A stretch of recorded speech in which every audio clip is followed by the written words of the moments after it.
Oh wait, wrong frame. There we go. All right, so um, this is something I've been quite excited for because I have not actually done a streamed a full length campaign of one page rules in a year, I think. So here we have my good friend Amanda Splats. Hello, everyone. It's your faithful Amanda Splats of the Amanda Splats Project. Rolling once again with Sosimus Tarkus. And we will be doing Secrets of Tixal, which is a one-page rules campaign. I told him I'd seen the stuff he was doing with Malone, Elf, and all of them, and I thought it would be a very cool opportunity to go ahead and learn how to do some of this stuff. Amanda has actually not done the strategy game before. He has only done the RPG because one page rules has both of those. But it is pretty easy to do, easy to learn. Yeah, it's the same core system. It's just gonna be complicated with all the different units and everything, right? Correct. So this is not actually the map, but this is just me showing probably the most complex map I have ever built in on one page, no, on Tabletop Simulator. This took actually a couple of weeks to make. Yeah, along with check me all quickly this out. teaching myself how to learn Blender. Check all this out, man. That's a really nice deer head. Yeah, the deer head is actually the cross section of a Great Stagnite. No, I forget if it's Great Stagnite or a just a deer model. But what I had to do was I had to take a circular cross section of the deer, just attach it to this board, and color it with the same texture. So it's not the hardest thing to do on Blender, obviously. There are some people who make full animations with it. You know, I when I thought about Blender, I thought about having to at least learn the basics of Blender, because I wanted to use it to export my 3D model into VR chat. But then I realized, hey, I can't run VR chat with my potatoes, so that problem took care of itself pretty quick. Yeah, there's a pig and everything. This is really cool, man. But this isn't the campaign we'll be using, right? I've wondered what this animal is, because there's no way this is a pig. Let's take a look. Maybe someone out there can give us an informed guess. It doesn't have a head. It looks like some sort of, I don't know, bear or something. Oh, you get into these type of situations, you take what you can get, man. Although those hands look shockingly human. I know, that's the issue. That worries me a little, man. I mean, you know what they call that stuff, long pig. Yeah, this deer has seen some shit.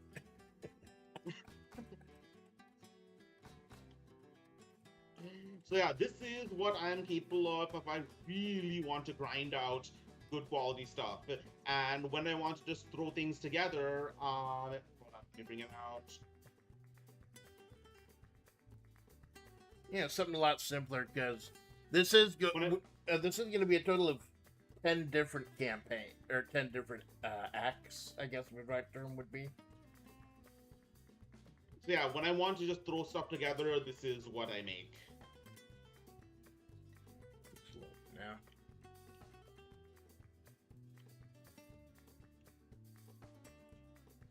You got one failed load error, but looks like everything else is coming. So This is still pretty cool. Secrets of Tixal is interesting because both factions now have well-developed lore. I have not actually read through the Duchies of Vinci lore, but the Saurians are a very new faction because long ago, before elves and dwarves and humans arrived, the Saurians waged a bitter war against the forces of Havoc. And ultimately, they went into slumber after a great prophecy arrived that the world would eventually break. Nope. And so they went into slumber, and after the world did break, which means when the Great Rift arrived, the continent of Tyria cracked in two by a large just canyon. They awoke and realized they were too late, so they're still wondering what exactly the prophecy means for them. And some of the Saurians have decided to just abandon it and start wandering around as conclaves. Others still follow the words of the frog mages. So the thing about one-page rules is that almost every faction technically can be played in an RPG. You can have adventures in any of them. Yeah, if you really tried to find a good reason, even the infected colonies, even you can have cordyceps zombie adventurers. That might be interesting for the future. But yeah, I did browse over the Duchess of Vinci booklet. Essentially, like, there's these Italian dudes in a backwater town, but hey, someone, like, they found something called the Mind Stone, and then they, like, evolved really quickly. They threw off the wooden spears. They got plate armor and drones. Like, they're doing really, really good for themselves. But as you can see, they want more because from inventors to conquistadors. Yep, that's the horrible thing about absolute power, man. It corrupts absolutely. Yeah, so I mean, at least for context, the Spanish actually had a good reason to want more wealth because their backs were against the wall. Christendom had just suffered their greatest defeat against the Ottoman Empire when Constantinople was taken. So they needed to find a way desperately to fight back, and they did.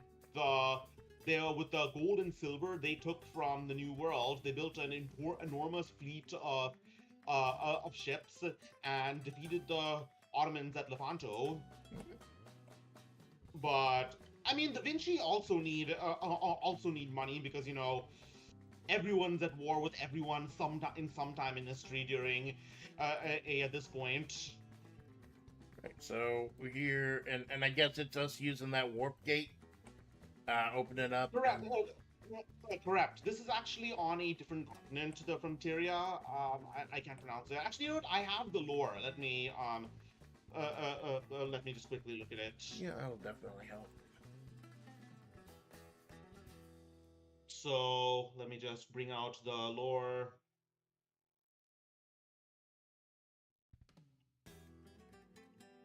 Okay, switching the frame.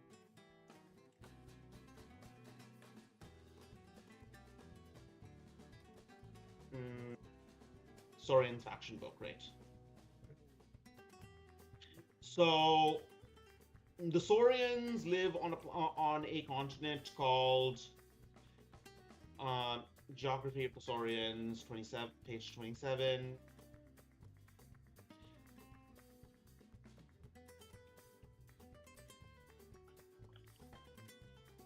Continent, thank God for Jurassica. Wait a minute, that sounds like Jurassic. Oh man, the little copyright infringement. No, no. Why am I saying copyright infringement? Jurassic is like an actual like historical term. I don't know where my head's at. Yeah, it took me a while to realize that. Okay, but so... yeah, as I often joke about on Luco, I mean, this is basically what the where is it? Yeah, this is if you look at my so Amanda's already seen the image, but these are not Warhammer Saurians. They are cute. Right. My great plan cannot be this cute. I was assuming that these ones over here, those are mine, right? Because I tried to get a variety of different types of troops. Yeah, I mean, it's definitely unorthodox. It's not like you don't really have much line infantry. You have snipers, which move slowly with really large rifles. You have drones, and Ignatio the Inventor. You have a mortar, you have cavalry, but no actual line infantry. Right. I'm trying to do a little more range stuff. Although I do have the heavy cavalry able to run in when necessary, and I get the feeling it's going to be necessary. But it's more trying to pick people off, and that was part of my strategy with putting all my points, quote unquote, into the Vinci artillery and getting them the heavy mortar. Yeah, but you will see in this mission, it is a tiny bit different. Different because the goal is not actually to kill my units. You will see. Right. So let's get right into it. I'm hoping to do 2 missions right now, and the first mission is actually 6 rounds long, a little longer. So, well, I think that's probably what we do. Like, because I know both of us probably only each stream's gonna be like a few hours. So I figure probably go 2 or 3 missions per stream. We'll just see how it goes. The early ones are probably going to be a lot longer while I try to learn how to do this. right, so my army is pretty standard. We have actually, I'll just show you on. I'll just show it on stream. So we have Army Forge.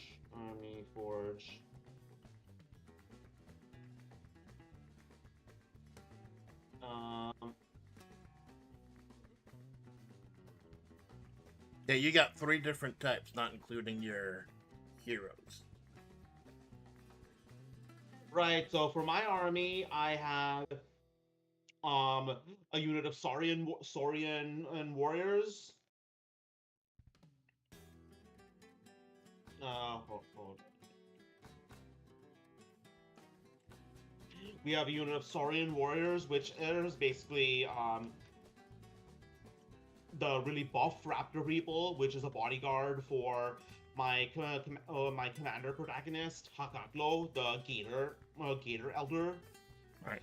We have geckos with javelins, the bodyguard for my rookie skink priest Teki. Nice. Sorry, gecko priest, and we have a spiked lizard who can shoot spikes out of his back. Very nice. The guy's got a talent. He's learned a skill. And then, nice ping. Thank you. I've been working on it. Yeah, because usually, the 2 types of characters I usually play in games like this, or pretty much any game, are either the healer or the can opener. Like I've done with the Rushdown or Mr. Blue Sky. There's someone just maximum damage, like I'm doing with my build in Fallout New Vegas, or someone who can just heal anything. So I decided to try something different. I got most of these are long range, distance characters. Got a couple of ones who can get up close. I know one of my what's her name, Lucrezia. She can get in close. I got a couple of, but I figured it'd be interesting to try something. Try to, I guess call it a zoner. We're trying to do stuff from a distance. That may help me. That may hurt me. But it's a learning experience. And after each mission, we could get more points and purchase and upgrade our armies. Right. Correct. That's why. So Lucrezia is indeed a can opener. She has the melee slayer rule, which means that if most models in the target have tough 3 or higher, she gets +2 AP. Yeah. However, one thing I will point out, in Warhammer, you have this rule called challenge, where everything can everything stops in the melee, and the 2. Well, not everything stops, but 2 characters engage in single combat, and the other characters have to, and the other units in their bodyguards have to ignore them. There's no rule in this. Nice. Generally, all of the various infantry bodyguard go down first before the characters can be hit. Yeah, there's no wonder, man. This is strictly business. So then there are Harlequins. These are they throw bombs, juggler bombs. Yeah, we got 5 juggler bombs and knives too. All that. Are the knives are for up close attacks? Yes.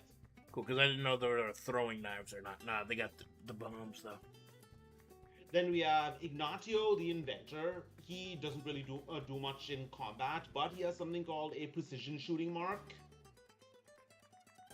So before attacking, he can pick one enemy unit within 18 inches, and friendly units get +1 to hit. So basically, it's kind of like marked, somewhat like marked in Darkest Dungeon, where if something gets hit with the mark, they're going to be a little bit weaker, but literally more of a target. Then we have drones. They have energy crossbows. But more importantly, they are strider. They can quickly move through the thick jungle. Yeah, because they're in the air.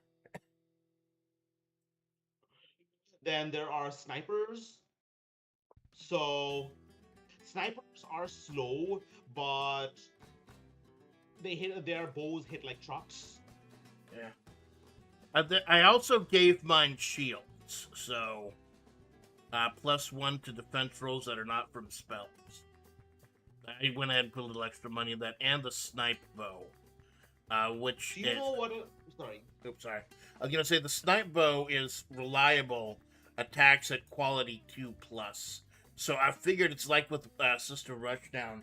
If they're gonna be going slow, if they're gonna be like, I want them to be as accurate as possible, and that's definitely gonna help.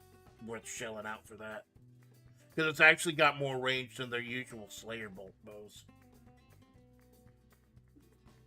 So one thing I will point out, okay, first of all, do you know what a pavis is? No, I do not. Let me look it up. Italian shield pavis.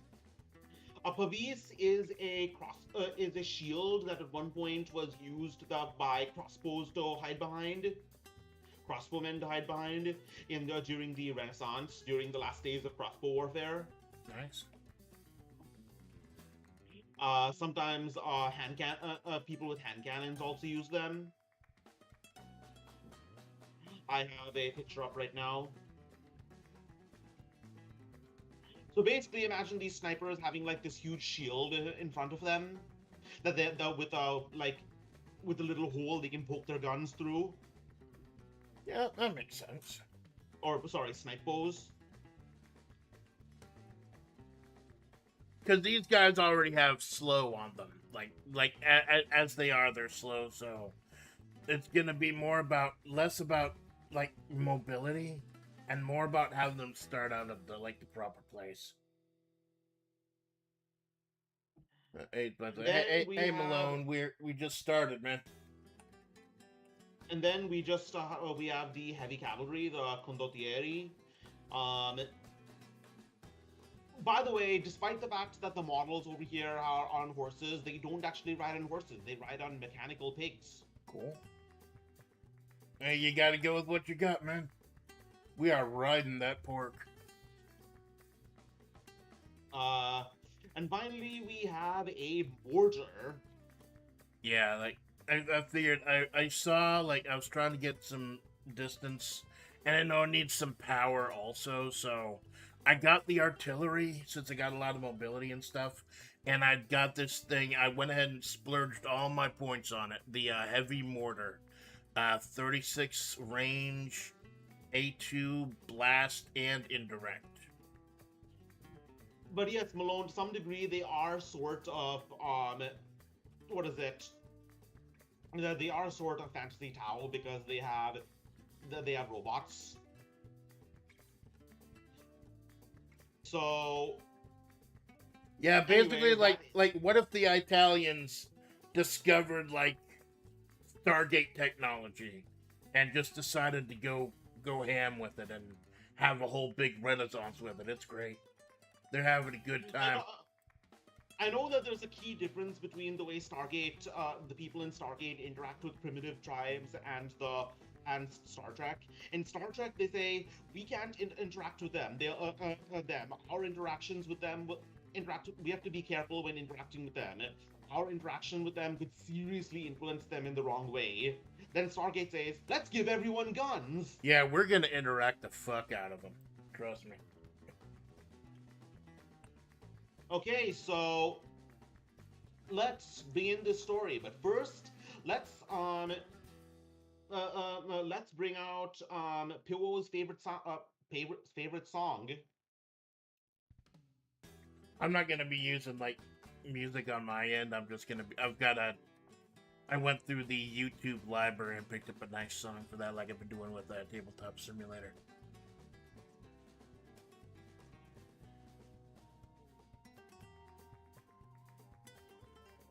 For context, it's Pillo's favorite song. It's not actually. He gets really annoyed when I play this because it's from Fear and Hunger. Fear and Hunger. That's a game that I thought about streaming, but I know too much about it. It's one of those games where if you want to get the full experience, you got to go in blind. And I know too much about Oh it. I know crap! what to Splats do. is muted. So Splats is muted. You're muted. So.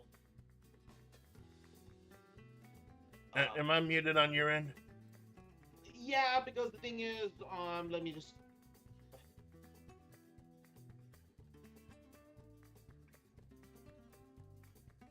Wait, where is it? Discord.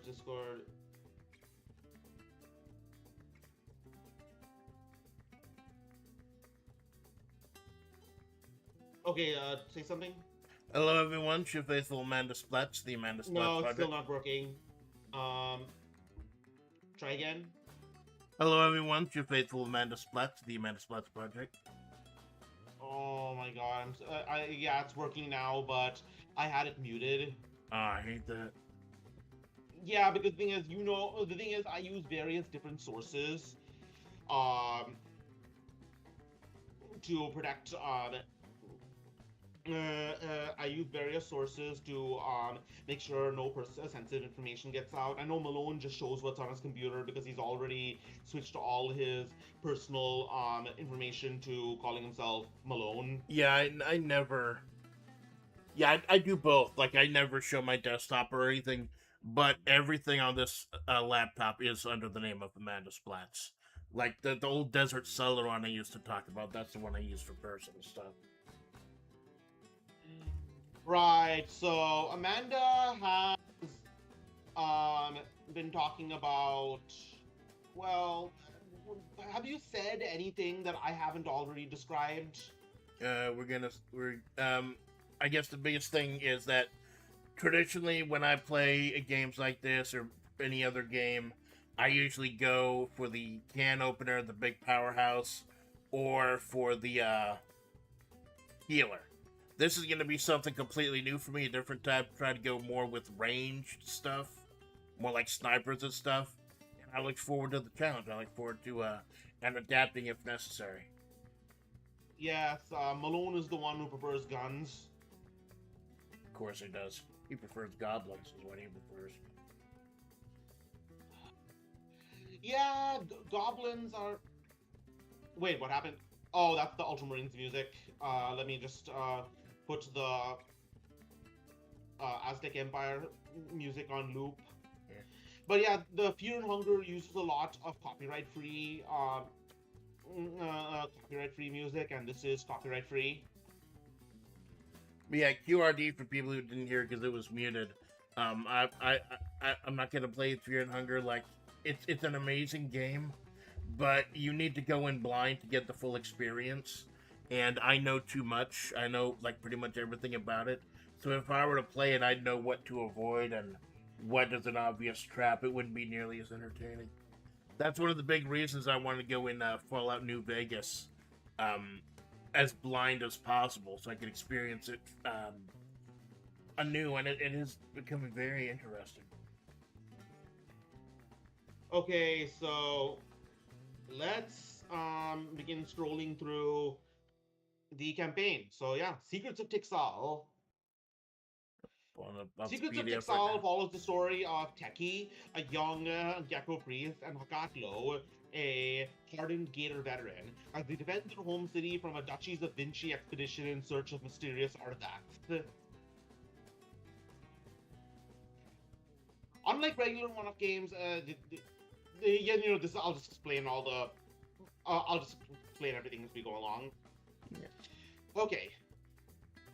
A dozen drakeflies took flight from their perches as Hakatlo swept aside the thick brush with his massive sun club and surveyed the hillside. A loose procession of saurians, gators, and geckos followed behind him. Close behind him, his diminutive charge scrambled forward into the clearing. What do you see? The gecko practically climbed up Hakatlo's shoulders to get a look himself. Anything? Only more jungle, Teki, Hakatlo grunted as his massive arm lifted, giving the gecko a view. Teki's face dropped as he scanned the thick canopy of trees. Then, his eyes lit up and he scrambled ahead. He used the bottom of his celestial staff to clear away massive vines, revealing carved stone. It must be close by! Teki's face beamed wide as he turned back to Hakatlo. See? There are plenty of ruins from before the great disaster, when Tixal prospered. Hakatlo rubbed one of the scars running along his cheek with a half melancholy. I've seen many such ruins in the swamps. The old gator turned around to look as the rest of their party began to file into the clearing. Some of the geckos slumped onto their javelins or found a place to sit among the scattered ruins, while the Saurian warriors slowly moved to lookout positions along the edge of the clearing. Teki let his staff rest on his shoulder as he reached the intricately carved priest headdress which he had slung upon his back, holding it as though it imbued him with some portion of insight gifted by the frog mages. Though he had been fated to be a priest, Teki felt uneasy wearing the headdress. He had studied the prophecies of the frog mages all his life, but when it came time to bear the responsibilities of priesthood, speaking before crowds and commanding others, he always seemed to fall short. All eyes fell on Teki as he hesitated, holding the headdress aloft, but not putting it on. In his other hand, he held the celestial staff which he had requested to bring on his mission. The other priests had been reluctant to trust him with this ancient relic, but Teki had assured them that it was part of the prophecy. The last frog mage prophesied new blood would come to Tixal from beyond the volcanoes, where the fifth sun of this very cycle shine at its highest, and Teki's voice cracked. That we would be guided to the long-buried potential of our people, waiting to be reawakened. Teki scanned the crowd nervously. The silence was broken as the gators from the rear arrived into the clearing and stood by Hakatlo. These prophecies do little for tired feet and empty stomachs. Hakatlo spoke. Our duty is to you, but do not forget your duty to us to chase after half-remembered predictions. No, I won't keep you waiting. Teki gripped his mask tight, turning his head down as Hakatlo spoke. If I am right, and the prophecy will be fulfilled when the sun is at its greatest height, just moments from now. Teki lifted his staff dramatically. The rest of the Saurians looked as a ray of sunlight reflected from the staff into the forest, illuminating a broken pillar to the north. The geckos scuttered forward to see. The Saurians moved forward quietly, slowly, awakened, awed by the show of divine power. Even Hakatlo stood silent and waited. After a moment of silence, nothing seemed to occur. Teki's face dropped as he looked out to see the pillar unmoving and unchanged. Some of the crowd began to murmur as Teki remained fixated on the distant stone. Slowly, he let his mask drop. As he squinted to see the pillar more clearly, eventually he shook his head and let out a low sigh. One of the gators nudged Hakatlo, signaling him to join them as he prepared to return, but Hakatlo shook his head. Reluctantly, the rest of the gators left him as Hakatlo approached the despondent gecko priest. Hakatlo spoke as Teki carefully picked up his mask. I don't know what went wrong. Teki looked away as he fixed the mask to his back. I spent years poring over the engravings, studying every clue, and there were no mistakes this time. You must learn to have some belief in yourself before your people can believe in you. Hakatlo gently placed one of his claws on Teki's shoulder. Teki jolted, surprised by the gesture. His staff dropped to the ground with a crash, spinning as it went. Teki quickly moved down to grab his staff. Thank you, Hakatlo. I appreciate. Teki paused as he saw Hakatlo staring blankly to the east, on a spot which had been illuminated as the staff fell. Carefully, the small gecko priest lifted himself up and turned to see what his friend was facing. There, he saw a distant shimmer between two ruined pillars. From it, a procession of strangers had begun to emerge. They were only distant silhouettes, hidden by the thick jungle canopy. Teki, however, could guess what they were. Humans. Hakatlo let out a low growl. Invaders. Okay, you have the campaign book, right? Yeah, I got it open.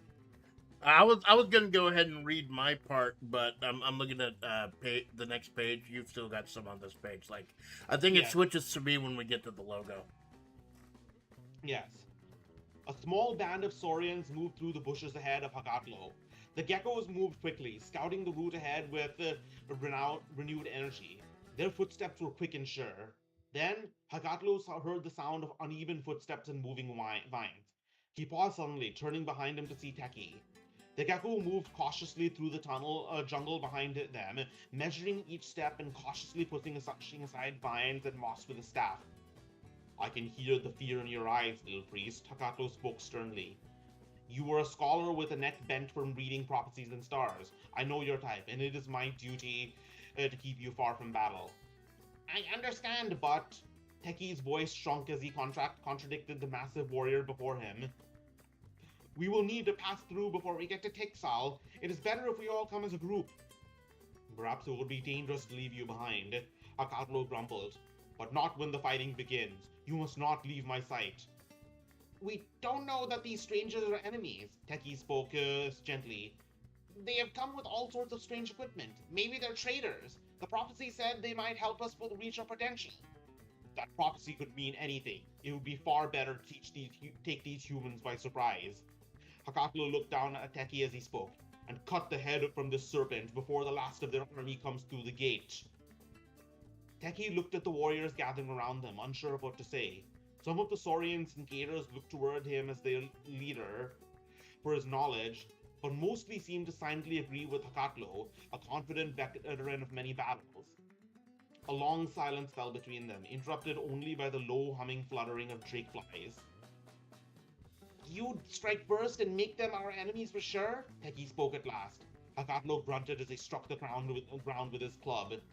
Better certain enemies than treacherous allies. Perhaps we just watch for a little? Teki replied anxiously. To either intent? Strange days have come when a priest turns to a gator for guidance. Hakatlo's voice was amused, as though he was eager to have the priest discover his error the hard way. I have given you my wisdom, but I will follow your word. Alright, your turn. A procession of soldiers emerged from a newly opened void gate. A young inventor smirked as he touched the old limestone ruin. While it had been badly damaged, he knew nothing was beyond his ability to repair. The whir of interlocking gears clicked beside him as an automaton device approached. He looked down with his prototype with pride as its intricate measuring tools whirled and readjusted themselves. He was certain he'd found what he was looking for. Just beyond the newly opened void gates lay a sprawling Vinci city. A band of troops moved through, carrying supplies, equipment, and ammunition. Just a single step brought them from the comfort of their home into the sweltering jungles, where their steady march was disrupted by tangles of vines and plants. A decorated captain stood with a large Atama eagle perched upon her shoulder, watching over the troops. Some of the passing troops eyed her uneasily as she gave her instructions. Be careful, her voice was stern. The equipment you're using is worth the years of an officer's salary. Now, Lucrezia, the inventor waved with his hand dismissively. When this expedition is done, a year only the captain's salary will be a mere pittance to them. They will brag about having made history in Ignacio's first great expedition. Only if they survive the jungle, Lucrezia replied. I have seen too many lives lost in the carelessness. I will leave matters up to you then, Ignacio shrugged. I've reviewed your service records and they're quite impressive. Aside from that one incident. Lucrezia touched the edge of her thigh where the atomic leg was attached. Ignacio's voice trailed off as he realized he hit a nerve. Anyway, with my little invention, we'll soon return with enough wealth to buy a walking fortress. Ignacio boasted as he gently tapped the device running by his feet. People will forget they ever called you a jinx. Lucrezia whispered as she looked at the atomic eagle suddenly shifting on her shoulder and spreading its wings, its head pointed intently towards the thickets. Ignacio moved his mouth to speak, but Lucrezia hushed him. What? Ignacio scowled at the sudden, irritating interruption. Lucrezia whispered softly. Movement. In the bushes. Something is watching us. Spies! Ignacio spat. Get them! Well, that was a narration. Huh? Anyway, so following Ignacio's command, Vinci forces moved to intercept the Saurians, who must fight their way out to rejoin their comrades. As the two clash, more Vinci emerged from the Void Gate. So we have a Void Gate marker at the center of the table edge in the Vinci deployment, and we have that. That's where we're coming in. Before deployment begins, and the Vinci player must select half of their units, rounding down to act as their reinforcements. So, you go ahead and do that. So, only half of them I only get to place half of them right now? Correct. Okay, does that include the bosses? It doesn't have to. So, let's see. My guess is that you are not going to include the mortars. I mean, the mortar is going to stay. Is going to arrive first. I wanted to say, like, I just need to figure out how much space. Oops. Oh, you can zoom in on the. Oh, that's cool. It's tab to see the distance. I'm trying to figure out. 25. So if I place the mortar in like a good place, so is the dark blue area where I can place my stuff? The Vinci must force deploy their entire army in Zone B. Yes, anywhere there. All right. Because if I put the mortar, oh, right, wrong button. If I put it like in the middle, it can hit like almost anything because it's got like a 36-degree range and it ignores cover. So let's just see how far this is. Tab.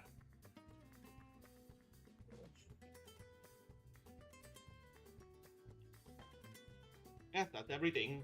Almost everything. A little bit here. So since we got that big boy covering almost the whole field, we're gonna hold the bosses back for now. So let's get two snipers. Okay, so let's do the math here. 1, 3, 4, 5, 6, 7, 8, 9, 10. So I got 19 units. No, it's by squad. Oh, squad. Oh, so these they stay together. Yes. So I just moved 3 in then. So if we got this dude standing here, he's gonna need mobility.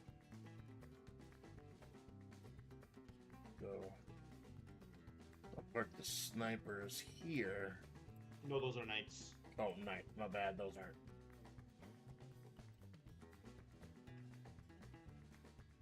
Just click on them to push them down. Oh.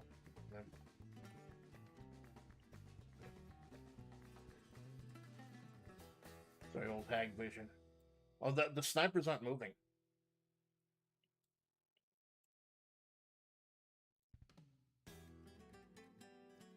Huh? The snipers Oh, aren't moving. hold on. Let me promote you. Oh, there we go.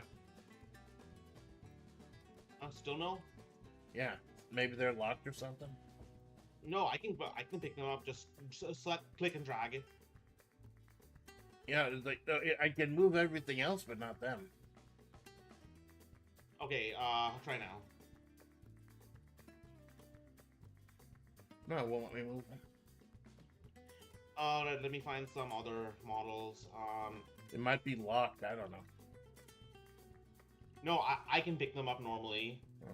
Oh.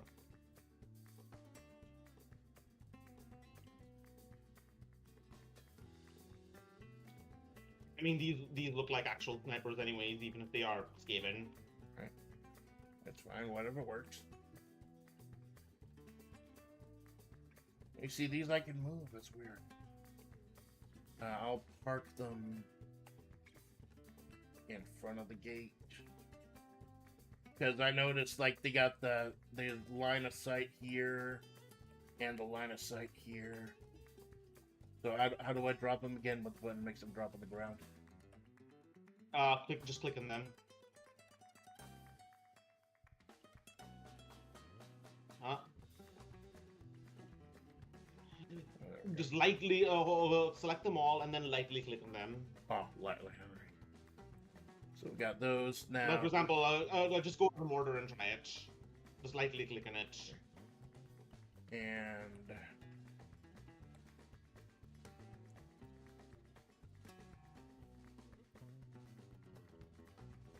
Oh.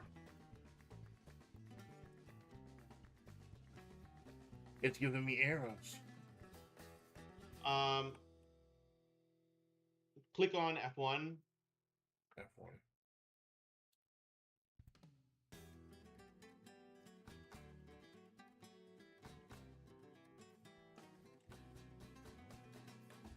Actually click on the model. Actually click on the model. Yeah, I am. It's Really? giving me arrows. Huh? Gives me arrows. Do you have caps lock on? Let's see. No, it's off. Okay, did you press F1? Yeah.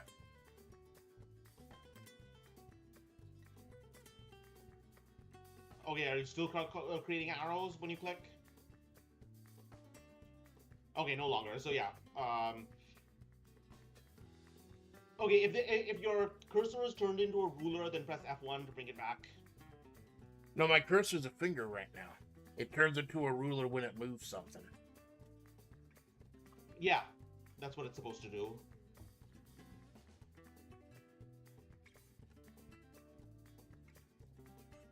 Okay. It turns into a ruler every time, though.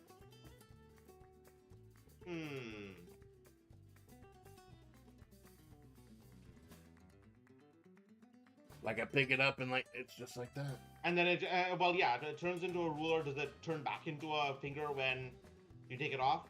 Yeah, when I let go, but then she's stuck in the air. Yeah, I can, if I just click it off, like hover your mouse over it, and then click and hold.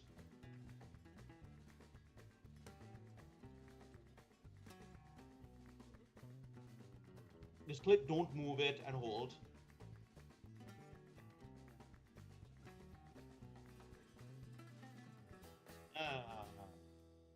Okay, we'll make do. It says I'm measuring the figurine. Hold on.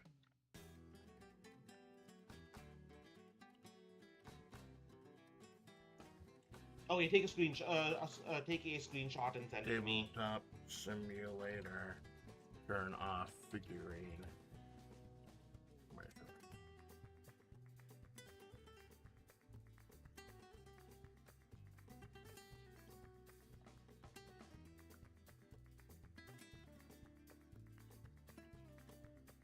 Click the line tool or press F4. F4? I'm looking at.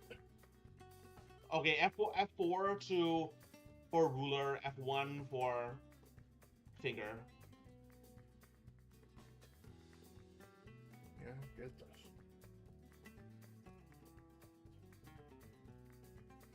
And that looks drawing for some reason.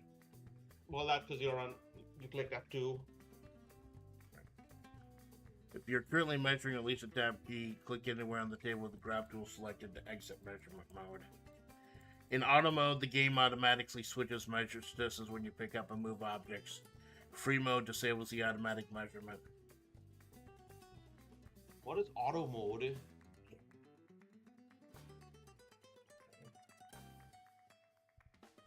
Click, combine, text, paint. Maybe you could try reloading the room again. Maybe that'll reset it. Okay, I'll just quickly save this.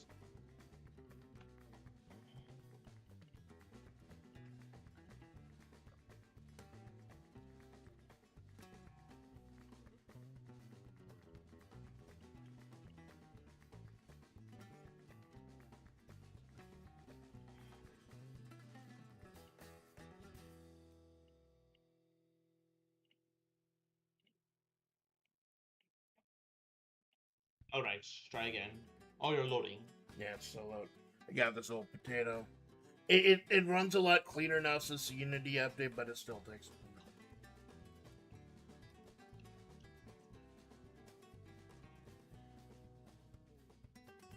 Okay, let's try this.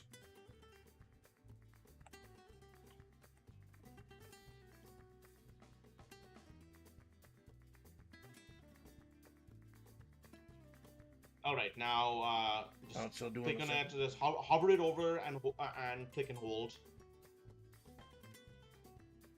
Oh, still no good. Yeah. Oh, a lift height. What's your lift height? Go to the top. Go to the top.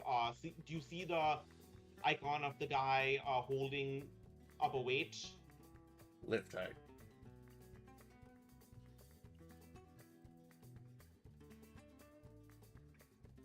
That's it. That was weird. Well, now we figure that out. Yeah, I have to remember that for later.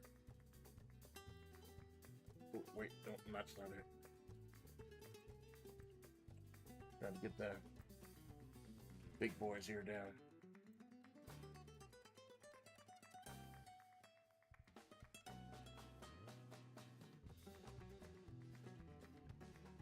It's still doing the fucking that arrow one? thing.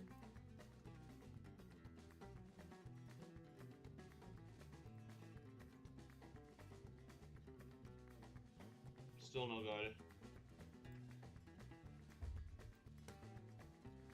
Okay, so basically it always turns to ruler when you hold on to something. All right. Right.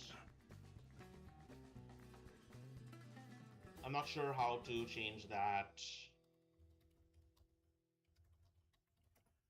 Tabletop sailor turns into a ruler when moving a piece.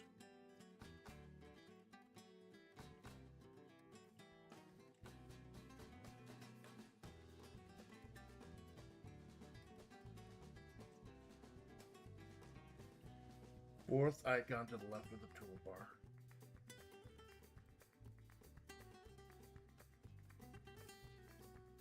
Could be set to auto rather than free.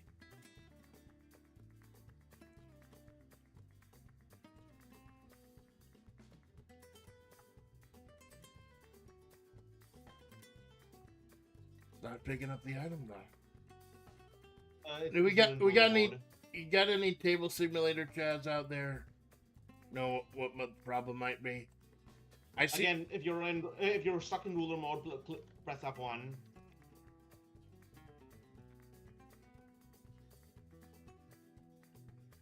F1. It's not working.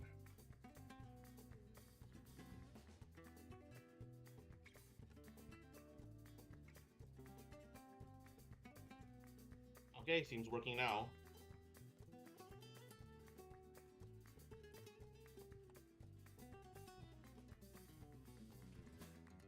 Right, but it keeps giving the ruler when I move something. That's what it's supposed to do.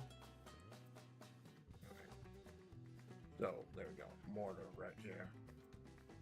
Snipers right here in the front. And the crits, yeah, and the jokers. Crits, it won't let me highlight both the crits, yeah, and the jokers at once. You're not, even when you drag and select? Right. It's not letting me choose the jokers at all. How about now? No, I can't select the joke. Okay. There seem to be some. There seem to be some models that just can't do that. All right, Empire. Okay. Let's get out Flagellant. That's just the model I'm using for it. Okay, how about this?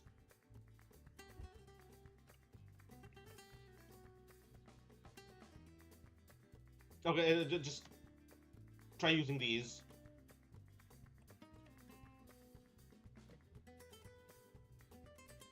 Yeah, you see, that's moving. That's moving. There. Well, I don't know. Maybe lovely stuff. Maybe the pieces are locked or something. I don't know. For you, at least.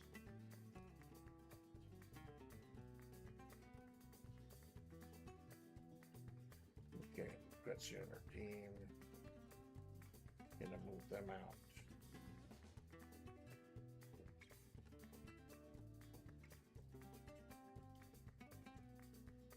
So all 6 of them move as one unit? Yes, because they're Lucrezia attached. Alright. So there we got the, okay. we got the mortar covering almost the entire board. We got the snipers covering this area and this area. And I'm gonna move in whatever's here. Alright, now I have to deploy in everything in Zone A. Okay, so first of all, there's thick jungle, so everything counts as cover in difficult terrain except for the Vinci deployment zone. Right. So I need to find some way to get my units across the board.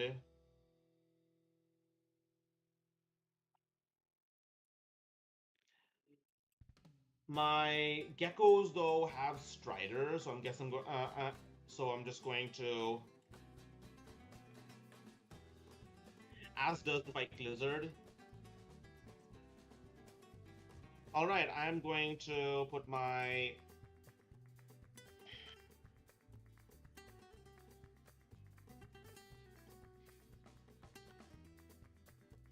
Spike Lizard right here.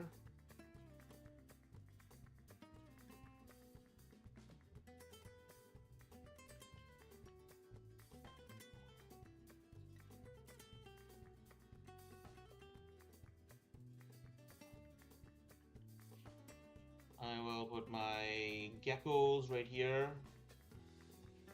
And Hakatlo and his bodyguard right here.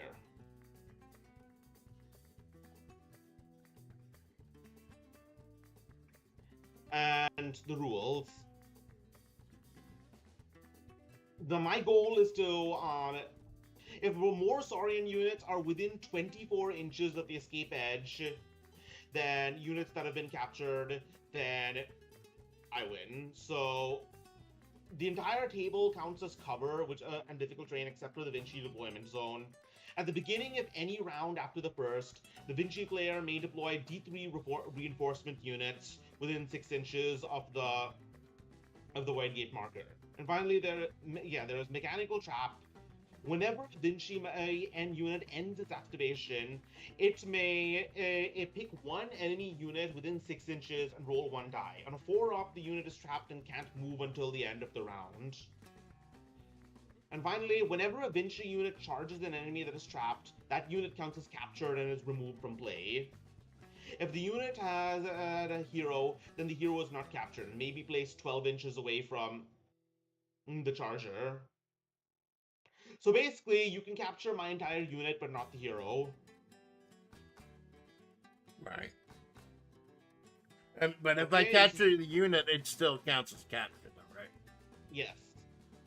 And you have 3 different units, so I have to capture 2 of them, right? No, because the hero is still there. Ah. All right. With nothing else, let's get this started. First of all, random events. All right.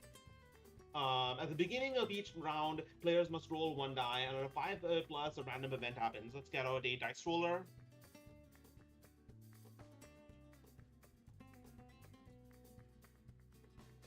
D6 dice roller.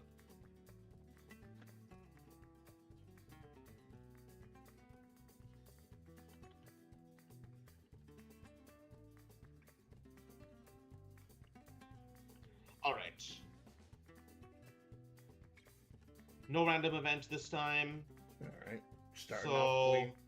who gets the first activation?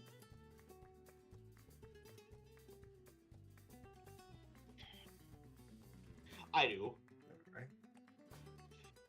So, let's cut right to the chase. Because this is literally a chase.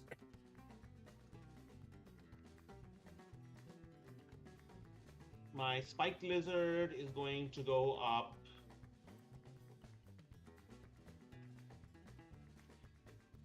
And shoot spikes at your harlequins. Alright. Now, are they shooting at harlequins or like... Alright, so... Actually, no, I'm going to keep them back. So I'm going to shoot at the harlequins. But basically, Lucrezia gets hit last. Alright.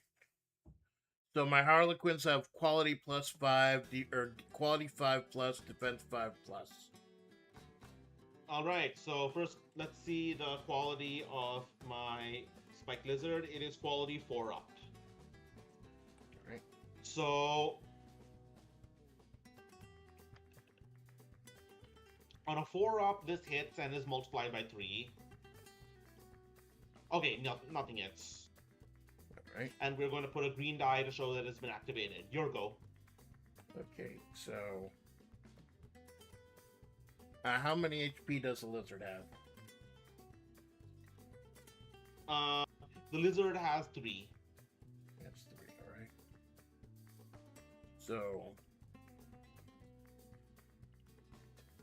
So I'm gonna go ahead and use the Vinci artillery and fire a heavy mortar at the lizard.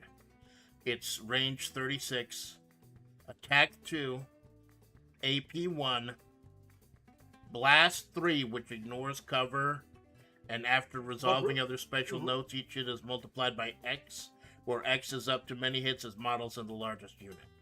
In that case, you should have probably aim for a larger unit. Oh yeah, because he's already moved also. So where are the other guys? Oh, here's the geckos. Have enough room. Yeah, that's definitely okay. So I'll fire at the geckos. Because it says each hit is multiplied by X, where X is up to as many hits as models in the target unit. So, well, that would be 6. No, how many geckos are here in the unit? There are 10, 11 including Techie. So that would be times 11. No, it's it would be times 3 plus 3. Right. But it also says each hit is multiplied by X, where X is up to as many hits as models in the target unit. Up to. Right. That means it's 3, but it only counts as 1 if you strike the spiked lizard. Alright. And indirect, which -1 to hit rolls when shooting after moving doesn't count. It's not moving. So the Vinci artillery's got a quality 5, defense 5, attack. So I roll 2 dice because this attack 2. Yes. Where's the classic little box? Classic. I remember this thing. Here we go. All right, that is 1 hit, which means and that is 1 correct hit, which means it is multiplied by 3. Okay, one of them goes down. Goes to dynamite.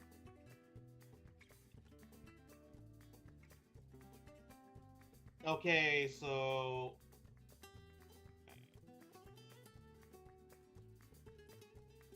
let me see what my spells are. Oh yeah, you got magic. That's gonna be a great equalizer.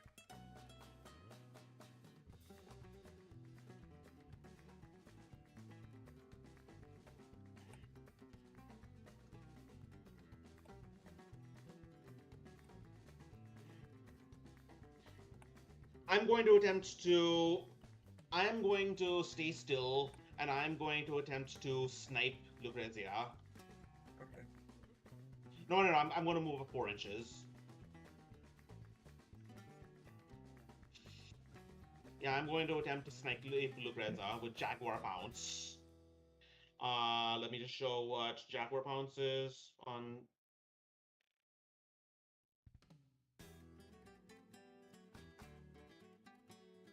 what is it?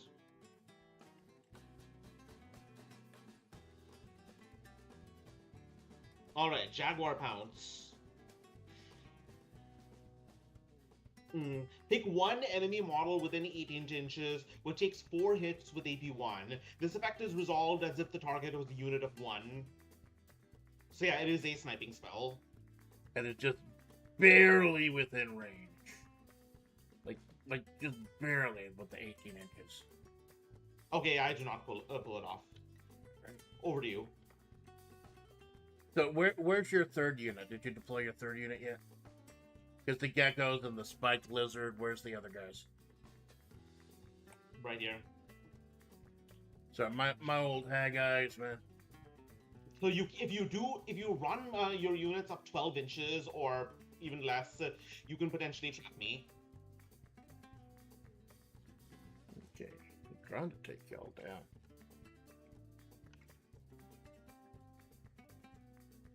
So how far can these guys shoot? 30 for the snipe bow. That'll get them. Snipe bow, 30 inches, A1. Reliable, attacks at quality 2+. Rending. And takedown, which means you can potentially snipe my snipe Hagatlo. Is he within range of it? Yes, he is. I'm gonna go for this man, Hagatlo. It's also got rending, which ignores regeneration, and on unmodified result of a 6 to hit, it gets AP +4. So I could like nail him, absolutely nail him if I get lucky. Hagatlo is tough 6, so you cannot kill him this round. Right. Well, then I almost kind of want to get rid of some of the warriors and pick them off. Because, like, it said, like, you have to get half of your guys to the safety place, right? So I kind of want to pick off half your guys. No, it's units, not models. Oh, units. Okay. But then I almost want to kill off this dude because he's just 1 unit. Or we're just 1 little dude. But yeah, I will go ahead and snipe down your boss, man, Hakalito. Okay. And so first the Slayer Bolt. I was gonna go for the. Oh, I can do both the Slayer Bolt and the Snipe Blow? Yes. Alright. You can shoot all of them. So we're starting with the Slayer Bolt. 2x Slayer Bolt. It's got Disintegrate, Reliable, and Takedown. There you go. I got Quality 5, Defense 4. Remember to shoot 2. Oh, yeah. So here's the other one. Yes, and you have Reliable, which means you always hit on 2s, or you hit at Quality 2. 2 on up, yep. Okay, so those are Slayer Bolts, so Disintegrate means against units where most models have defense 2 to defense 3. Hagatlo does have defense 3, so you get EP 2. However, he also has fortified, which means he takes minus. The AP is reduced by A1, so very tough guy to kill. Right. So I block on 4s. All right, he takes 1 wound, and now the normal snipe bow. All right, this is for 30 inches, A1 reliable, rending and takedown. Oh, that's rending. There you go. So it is EP4, -1 to EP3. I am blocking on 6s. Nope, he is now at 4 wounds. He has taken 2. Ooh. That dude's gonna get a bonus next month if he survives this whole thing. Picked him right off. All right, I'm going to move up 6 inches because that is all I can move through difficult terrain.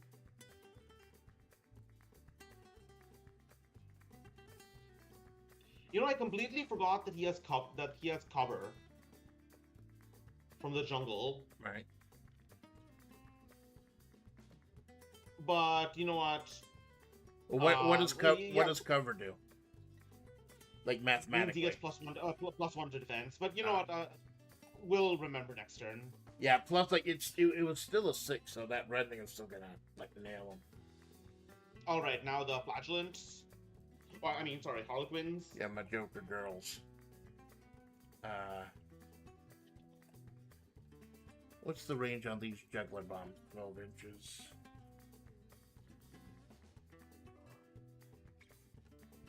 Are they gonna have to move a little bit first? Everything outside of the.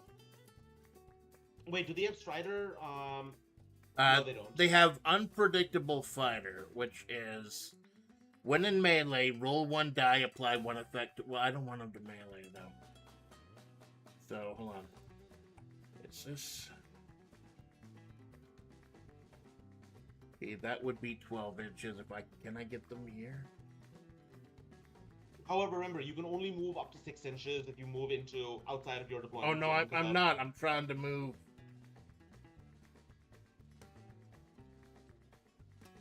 Trying to move right up to. Remember, also more than 6 inches, and you can't shoot. Right.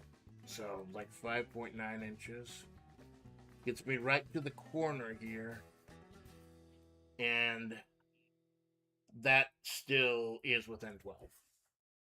Just right up to the corner. A few of them. Right. So. Yeah, three of them can shoot.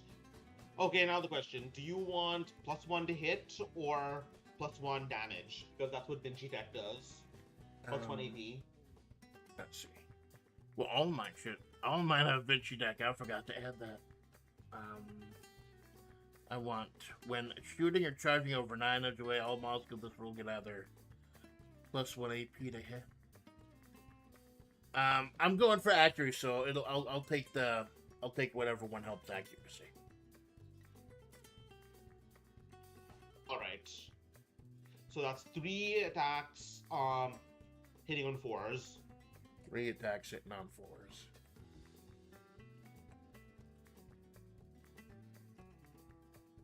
You roll more than 1. Yeah, I was dragging them over. All right, that's 1 hit. AP 2. I'm blocking on 6. Nope, another goes down. Just picking them off. All right, and that is the round. That's one round down. I think I'm doing okay. I got some lucky rolls though. Random events. Chance card. Nothing. Nothing ever happens, baby. Now, let's see how many of your units you may put down. Roll. How much of your reinforcements? You can put both of them. Ooh. Anywhere within the... It's in front of the void gate, though, right? If I'm not mistaken, uh, that is correct. Within 6 inches. Right, so Ignacio and the posse are gonna be... like... I don't want them to be... Yeah, but because all the guys are on this side.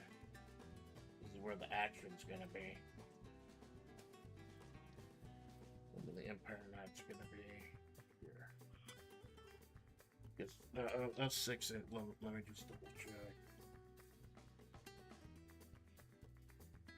That's a little over 6 inches, but I don't have any room with that tree in the way, so.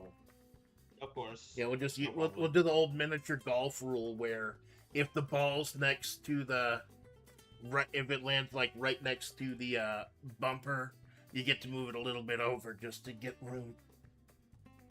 So yeah, now I got all my guys on the board. Okay.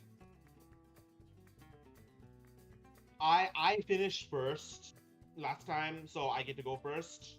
And this is 6 round, Act 1 to 6 rounds, right? Correct. Okay. All right, my units have striders, so they can safely move over.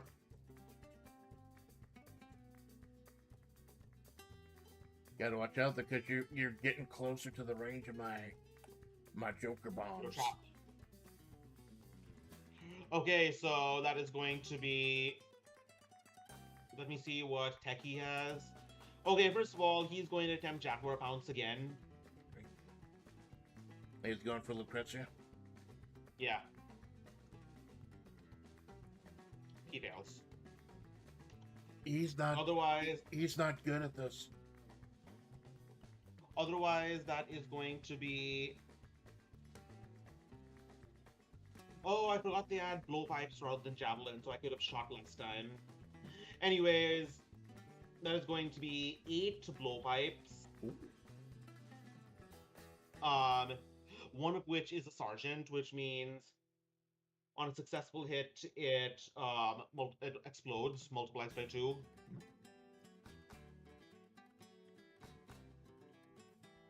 That's a lot of red dice. Alright, a primal, so on a 6, I can roll an extra attack. So if I get any 6s, you're in trouble. Oh, that's no 6s. I wasted all my good luck earlier today playing blackjack in New Vegas. I think I must still have some luck left over, not a single 6. Alright, Bane, so you have to re-roll 6s of defense rolls of 6. So what if I get a 6 after that reroll? Does it stick? Yeah, it sticks. All right. So basically, like double 6s still stick. Okay, so you block on 5. You block on 5s and 6s, but 6s you have to reroll. All right.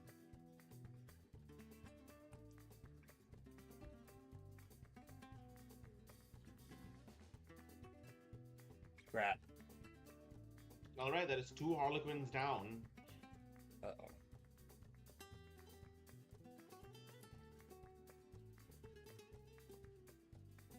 The first casualties of the game on my end. Things are getting a little real right now.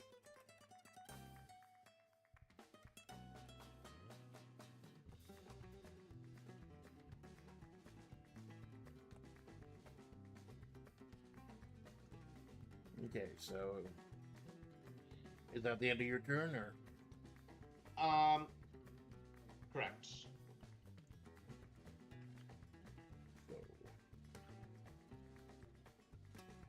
Measure the distance here.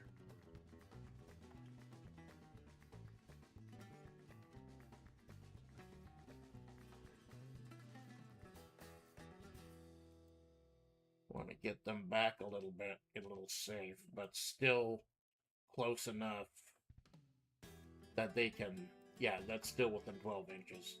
So... Alright, so +1 to hit or AP1. Right, so how many dice do I roll? 3. 3 jokers. So +1 to hit or AP1.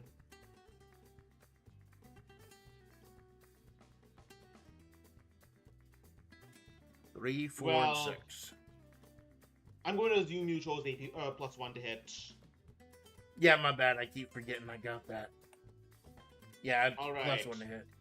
Well, I chose accuracy last time. I chose accuracy again this time. I have cover, I forgot, so my defense is 5, so it's a blocking on 6s anyways. Alright, one more goes down. Right. So the Harlequins were like dancing forward, and then a couple of them get smacked down, and all of a sudden they just start dancing backward like, woo! Oh! I'm going to risk it for the biscuit. I'm going to charge. Oh no, that lizard. That lizard's got bad intentions. Alright, heavy claws. That is...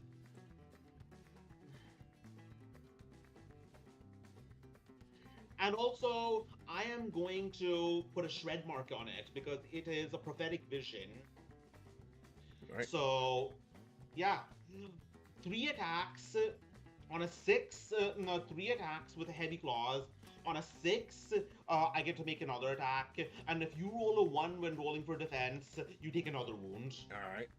Yeah, this is gonna hurt. Hitting on 4s. That is 2 hits. And if you roll a 1 when blocking... Okay, so you lose 2. So that's 2 more Harlequins. Yep. But Lucrezia is still safe. Yeah, she's going to be hitting at AP. She has melee slayer, so she's going to be hitting at AP E3. But does she attack, like, she's rolling with the Harlequins, does she attack on her own, or was her turn already spent because the Harlequins moved? They can already attack in melee. They can attack in melee still. Alright, so... Because I know... First of all, roll to see if the one last Harlequin, what again he gets for unpredictable fighter.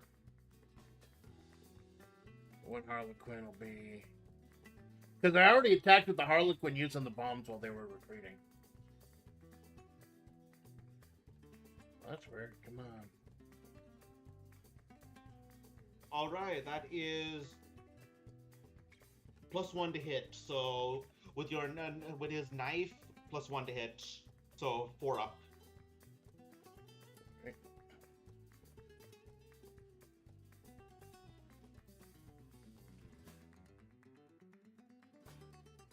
That is a hit. I block on a 3. Nice. Yes, blocked. Now, Lucrezia. Now, since she's doing defense, and I get this? I'm facing down a big boy. I want to take him down, so I guess I'll go ahead and use the one use of my Carmi. That is ranged. You know, actually, no. I'll use the Crushing Falcon because that's attack 3. Right. And she's also right, got just a large curved sword. Okay, how much tough does the large lizard have? 6. Because she got, when this model charges, its weapons get AP +2. If most models in the target... Only when you charge. Oh, yeah, so that doesn't count. Because I'm on so defense just 3 right attacks now. hitting on 3s.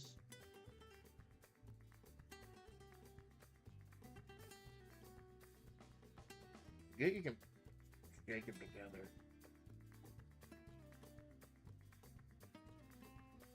Alright, that is 2 hits.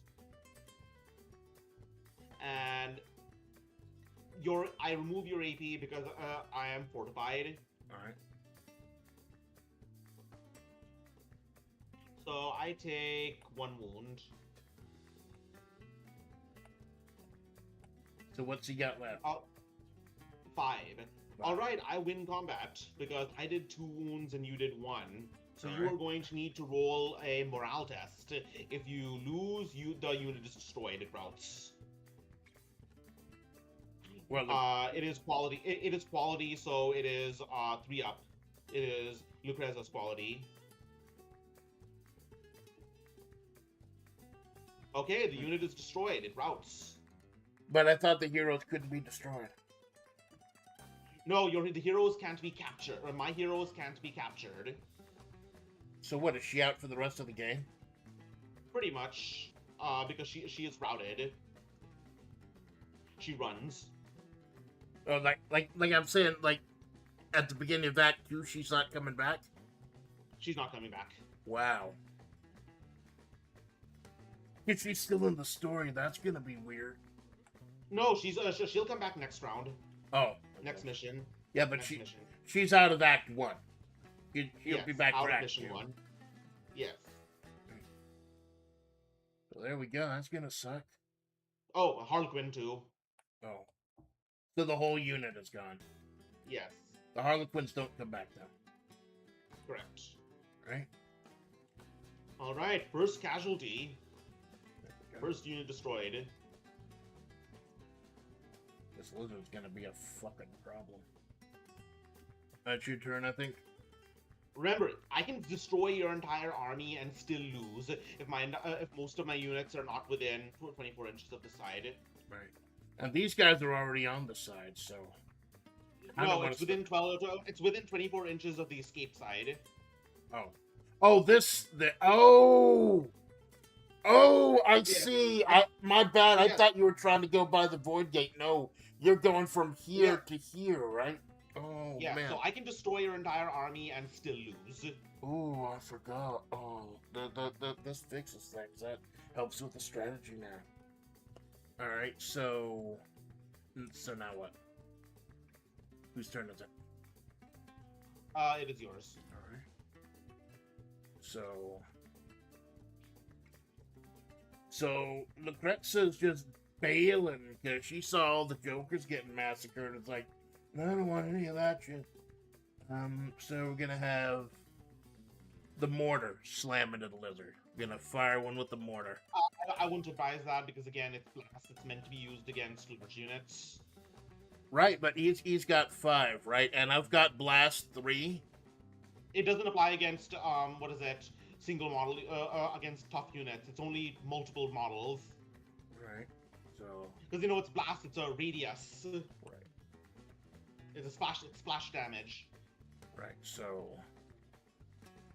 Get the Empire Knights. Were they these are the cavalry or are these the snipers? Yeah, these are the cavalry. Right. So. I'm going to have the cavalry. Very, very slowly. Like Are this. you sure? This is a really powerful unit. Let me see. Heavy cavalry. They have 3 lances and 3 metal tusks. The lances do thrust, which, when charging, get +1 to hit rolls and AP +1 in melee.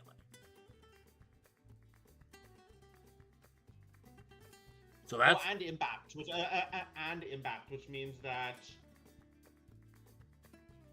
roll X dice when attacking after charging unless fatigued. For each +2, the target takes a hit. For each 2 up, rather. Plus, they got the Vinci tech. So I'm gonna go ahead. Vinci deck doesn't apply because you're charging at close range. Oh yeah, that's over 9 inches away. The Vinci But tech yeah, is kind of built it is for. going to be it is going to be a very deadly charge. Yeah, I'm gonna try to take it, and then let's see if the drones can clean up the rest. So gonna be with the cavalry running at these dudes. Impact, roll X dice when attacking after charging. For each 2+, the target takes a hit.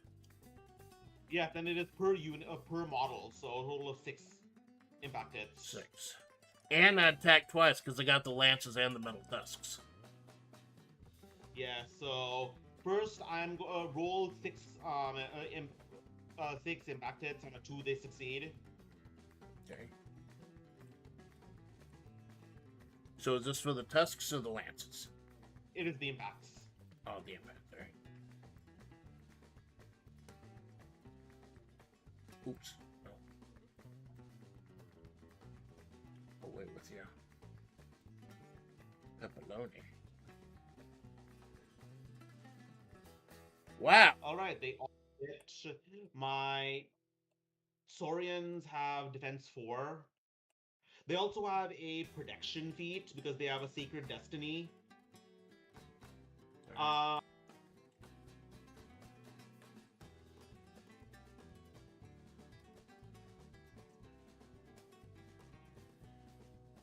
I will use that later, I think. So on a 4-up, they block. All right, 3 of them go down, just trampled under the mechanical pigs.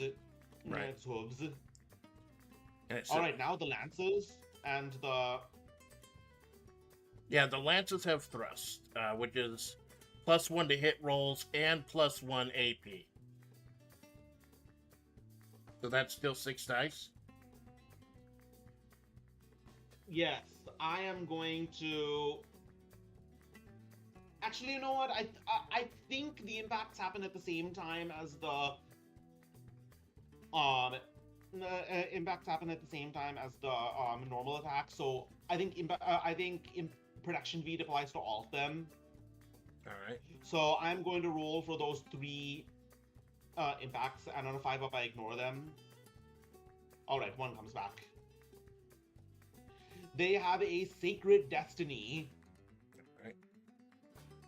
All right, so 3 hooves, 3 lances, hitting on 2s, I think. No, 3 are hitting on 3s.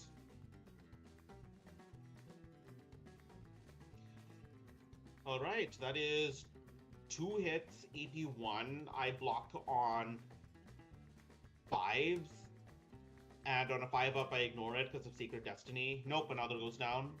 Now the tusks blocking on 4s, hitting on 4s. Right. That is total of 3. Yes. Right. Nope. Okay, so that is going to be 7 halberd attacks back. 6s explode. Oh. Hitting on 4s. Alright, that is 3 hits, AP 1. Oh god, that was close. Actually, no AP, so you block on 3s. Ooh. So what does that mean? You block on 3s. All right.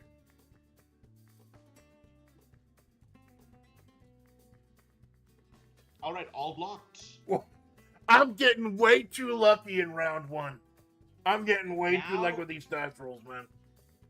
Now, Hakatlo. The big man. Big Croc. Big Crazy Croc. Croc.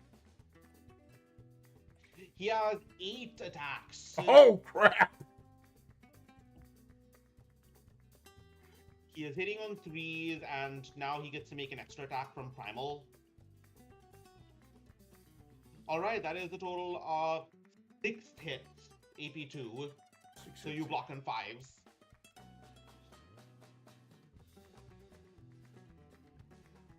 No, that's not it. That's not it at all. Alright, that is 5 wounds. One of the knights is destroyed, and another takes 2 wounds. That's not as horrible as I thought it'd be. We would have actually tied combat were it not for their Sacred Destiny, but now I think that is my win. So you are going to need to roll a morale test. Alright, I'm sorry, what do you need to win? On a 4-up, on a 4-up you pass. On a 1 to 3 you are shaken. Yep, you are shaken. So it means that you cannot actually do anything until the no, you cannot actually do anything right now. You are shell shocked. Okay. So just that unit is shell shocked? Yes. Alright. And I am going to assault back. I only hit on 6s though because I'm fatigued from the last combat. Whenever you strike in one round, you are fatigued. How many of your guys you got left? 7? 7, right. yes. Alright, 6s are rending and explode, so none of them hit from the Saurians. But now Hakatlo, he also hits on only 6s. Because he's fatigued. Yes. Okay, I make 1 extra attack from Primal. Alright, there's 1 attack hitting AP2, so you block on 5s. Fuck. Alright, the one last knight is one more knight is destroyed. Because it had only 1 wound.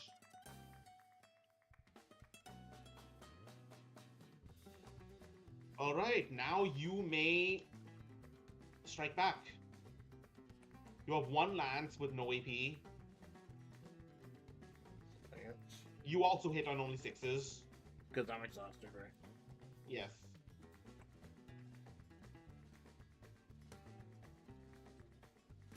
And now a tusk.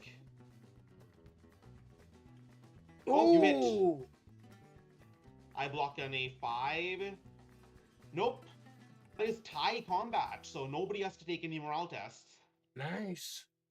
You could have actually this knight could actually have routed. Yeah. I did not get his routing number, I guess. Routing number, I see. Yeah, it's funny because my brain is fried right now trying to figure out my situation. These guys. Alright, you have 3 more units, I guess. Okay, so how many of your guys have to escape for you to get a victory point? 2 of them. 2 of them. So I want to knock out the fucking blizzard. How close are these guys? No, that's too far.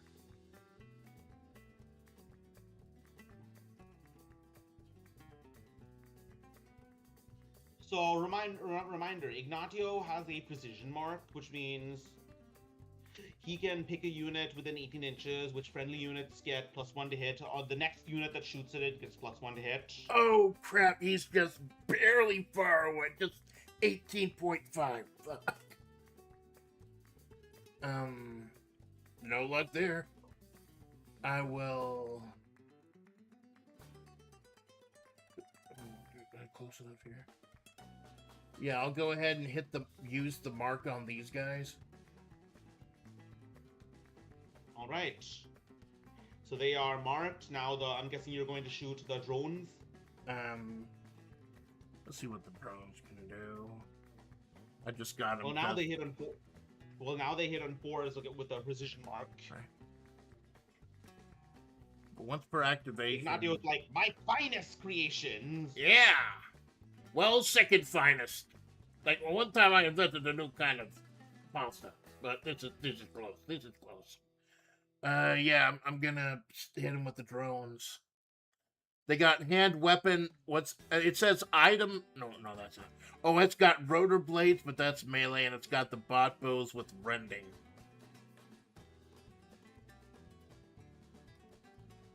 Plus, they ignore the events of difficult terrain.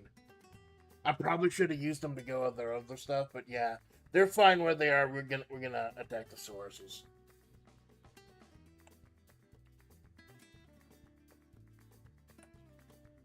So that's 5. Yes. Right.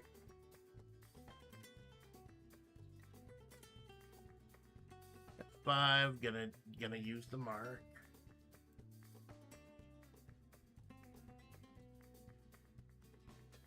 Oh my, that's not good, is it? Not so finest creations. Fuck.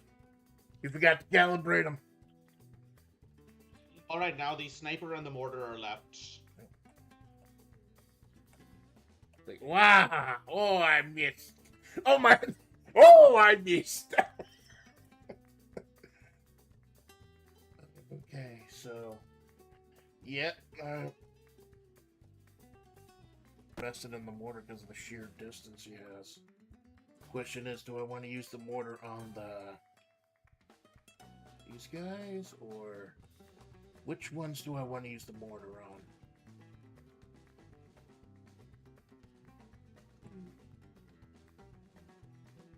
Well, the snipers won't be able to go after these guys, so I'm gonna use the snipers first on these fellas because I want to see how many. Again? Yeah, because I want to see how many of them I can pick off to see what the mortar might have to do if these guys are gonna have to start moving.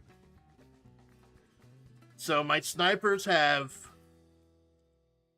2x Slayer Bolt snipe bows with disintegrate reliable takedown, and snipe bow 30-inch with reliable rending and takedown. Alright, so they can all target Hakatlo directly. Oh no, I was going after his little soldiers also. Not Hakatlo, like the soldiers. Because I'm trying to take out the unit. Okay, so I got 3 snipers. So the first one. Alright, you are hit. Oops, sorry. So they are not all in cover right now, so they don't get cover. Right, and as far as, and since the Vinci Tech, since reliable means attacks at 2+, I'm gonna use the Vinci Tech for AP. Okay. So all right, first the Slayer bolts. Okay, is that 3 dice? 2. 2 for the Slayer bolts. That's a hit, and that is also a hit. And they do disintegrate does not apply against the Saurians, but Vinci Tech does, so I block on 5s. Okay, 1 goes down. And now the snipe bow. No, it's just 1. Oh, okay. My name is both hit, so we'll just say that they hit. Alright, blocking on 5. Okay. Ooh.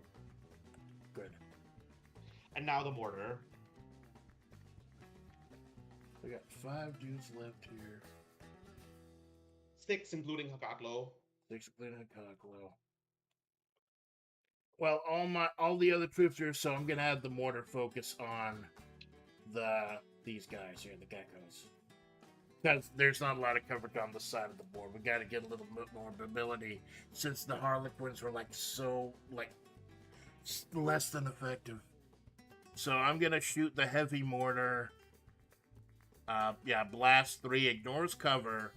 After resolving other special rules, each hit is multiplied by X, where X is up to as many hits as models in the target unit. And gets -1 to hit rolls when shooting after moving. He's not moving, so that doesn't matter.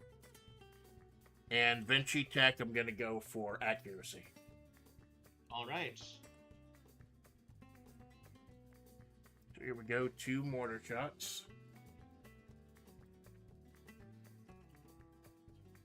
Oh, it's just 1? Yeah. Because it's AP2. Oh, no, it's 2. It's 2, sorry. That's alright. We're figuring it out together. Alright, they both miss. Wow. That is round 2. Now, let's see if anything funny happens this round. No. Nothing ever happens. Alright, I go first. I don't think I'm doing too well. Like, I'm getting a lot of hits, but I've already lost, like, Lucrezia.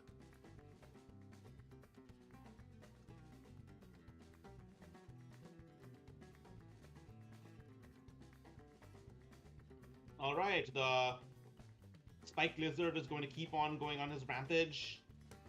He's going after the mortar. All right.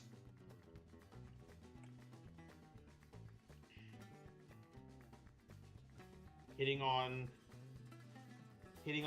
threes, I think. Yeah, no, fours. Fours of sixes explode. All right, that is another attack.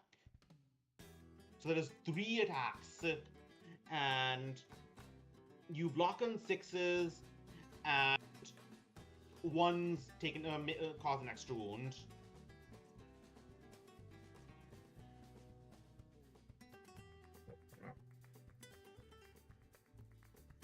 All right, the mortar is destroyed.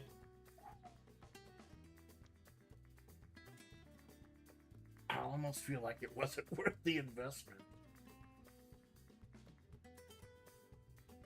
All right, welcome to Jurassic Park. There you go.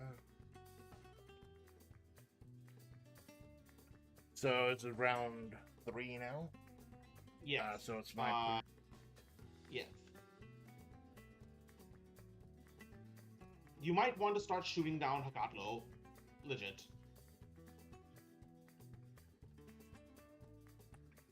Okay. Or, of course, you could shoot enough of the Saurus Warriors and make me take morale tests. I don't want to get rid of the lizard, though. Because he's got like 5 HP left, right? And if I take him down, that's stopping one unit from getting over there. That's half the job done. That's right. So, how far the snipers can shoot? That's 24. Because I want them to be close enough to hit these guys, but I got to start moving some guys over here too. Reminder: if you activate this knight, and you can potentially trap my Saurians, which means they can't move. You won't be able to do anything because he is shaken. So what do I have to do with him? Okay, so this knight is shaken, which means that in order to unshake him, you need to activate him, in which case he won't be able to do anything. However, at the end of his activation, he can trap them with a Vinci trap. Alright, sounds good. Let's go ahead and do that. Alright, roll. On a 4-up, this unit is trapped and they cannot move. Fuck! The trap fails and like, damn son, where'd you find this? In the trash?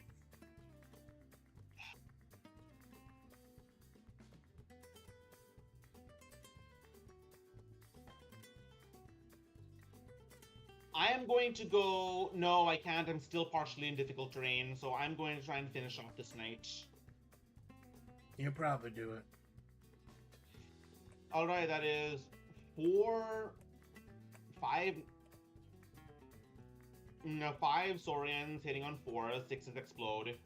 That's 2. You block on 3s.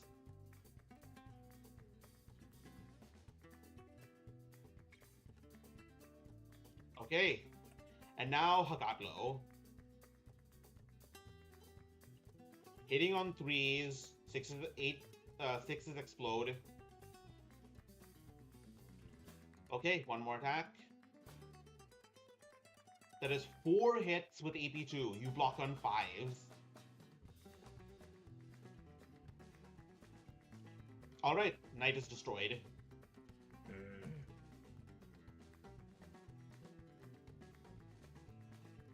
Taking massive damage here.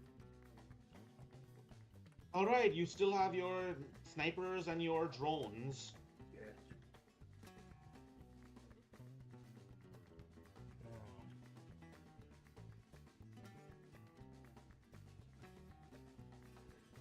I'm gonna go ahead, put the mark on the lizard, and I'm gonna have the snipers try to take down the lizard. Remember, it's during Ignatio's activation, which means if you you have to do something with the drones during his turn. Oh, alright. So could I have Ignacio mark the lizard, but then have the drones attack these guys? And yes, you can have the drone shoot then. Okay, so Ignacio's marking the lizard, and I'm gonna have the drones shoot the soldiers here, these guys. Vinci Tech, remember. So Vinci plus Tech. 1 or AP1. I'm gonna go with AP. Okay, so they are hitting on 4s.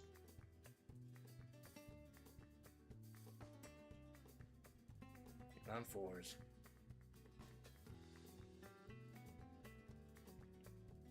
Alright, one of them is rending. Nice. So first the rending, it is plus 1, so AP5, but reinforced, so back to AP4, so hit blocking on 6s. No, that's 1 wound. And then another, which is AP2, but I reduce it to AP1 again from reinforced, so... Oh, I was going to... Oh, sorry. Go ahead. I thought I had another attack. My bad. Okay, so I got a worse roll than you, so I'm down to 3, which means morale. I am shaken. So you're down to 3 of these guys total? 3, no, so the spiked lizard is now shaken, so Oh, the spike it lizard. can't do is anything shaking. next turn. Oh yeah, my bad. I forgot I was fighting lizard. Trying to take down the lizard. Okay, Okay, so that is my all my turns. all right, so I'm gonna go ahead and use the sniper to try to take down the lizard. I'm going for accuracy because I want Are to you make sure sure I it can't take do it down. anything next turn? You should probably try to take care of Hakatlo's units. I also kind of want to. Sure.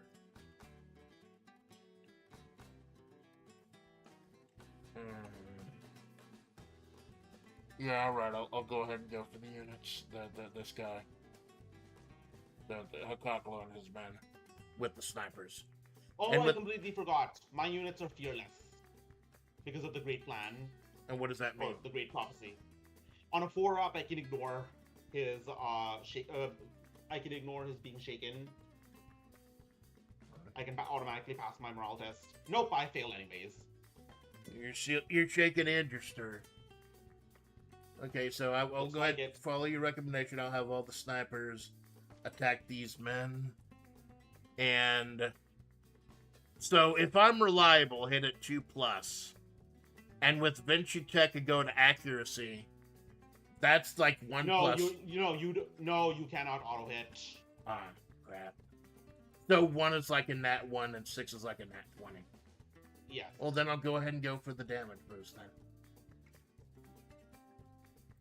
Okay, we'll start with the, go with Hikuleo and his men. The snipe bow. Start with the snipe bows, reliable and takedown. Alright, all 3 hit. AP1. So blocking on 5s. Oh, 3 go down. Ooh. That is morale.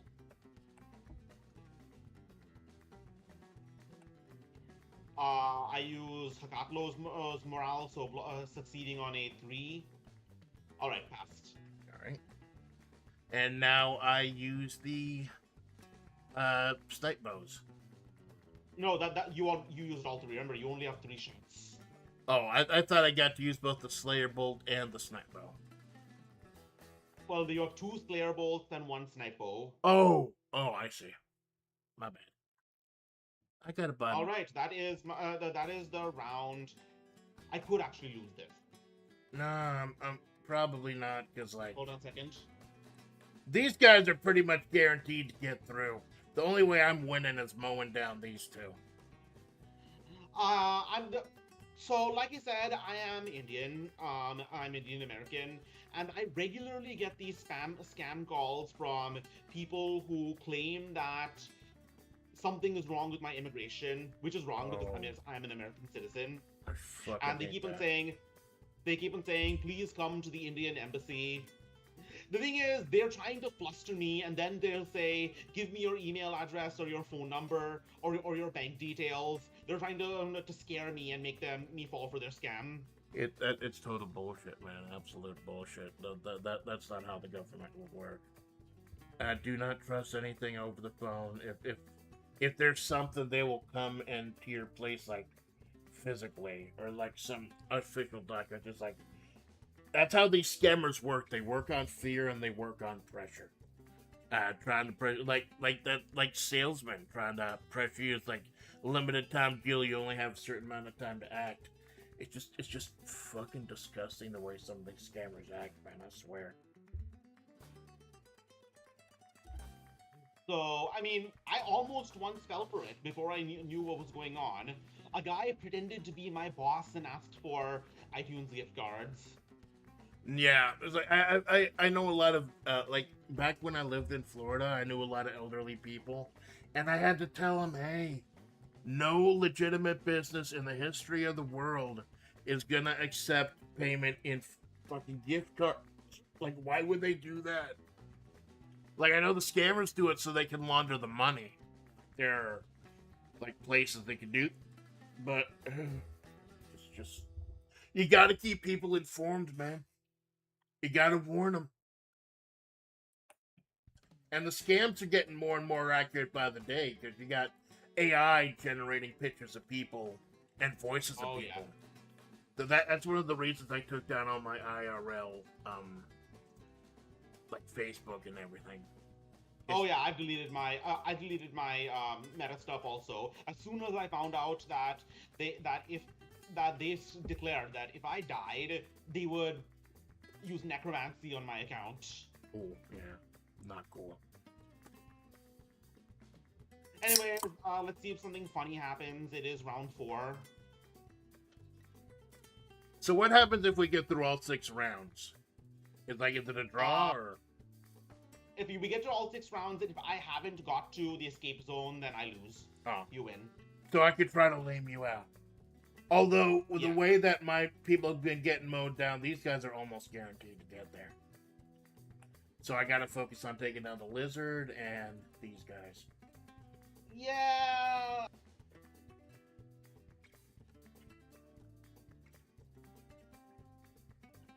Should we remove all the dice?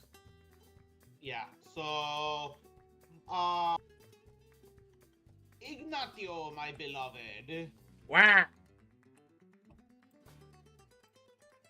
All right, 2 halberd attacks. That is 1 that is rending.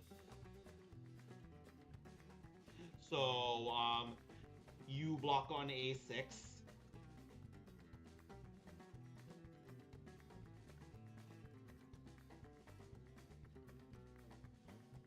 Okay,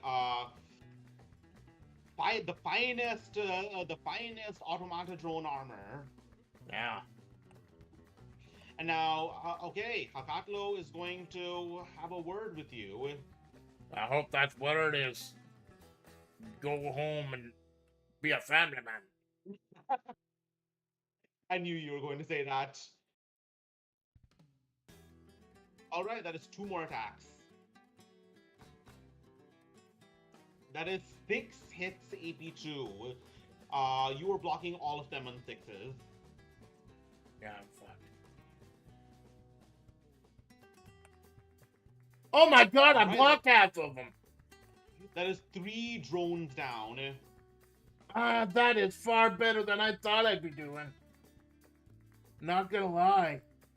I am shocked. Okay, well, your remaining drones are going to be striking at 5, and Ignatio is also striking at 5. He has 3 attacks. Right, and so that is 5 attacks. 5 up attacks coming my way. And the drones actually are close enough that they can use their rotor blades as well.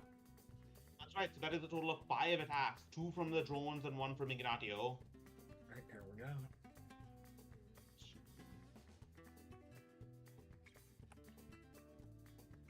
That is 1.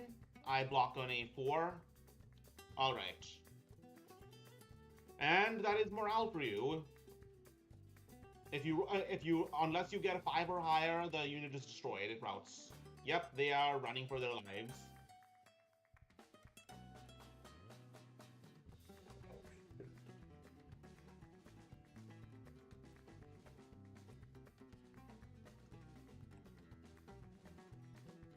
Well, the snipers could do something with this. With here. Also remember, at the end of your activation, you could potentially trap them. Okay, so I'll go ahead and do that. I'll try to trap them. What do I have to roll? Well, no, after you shoot. Oh. Well, I got 3 guys, and the lizard's only got 3 HP left, so I'm still gonna try to take down the lizard. Okay. And I'm gonna use like the Vinci Tech for damage. Okay.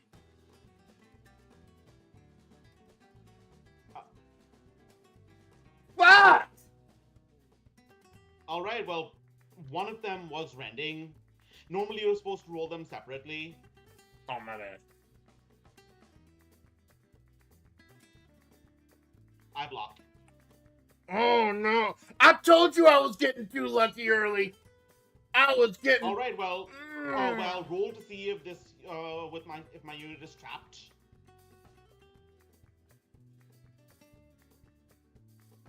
Nope. Oh man! Oh, everything is just collapsing. I fucking hate it. All right. Flipped up, and I'm going to keep running. Yeah, this is a lost cause right here. All right, round 5. Maybe something funny will happen now. Nope. It is your move. Oh, we're gonna try to take down the lizard again. Okay. All right, roll. Yeah, that's a sniper. Yeah, the red one will be the sniper. The green ones will be the slayer bolts.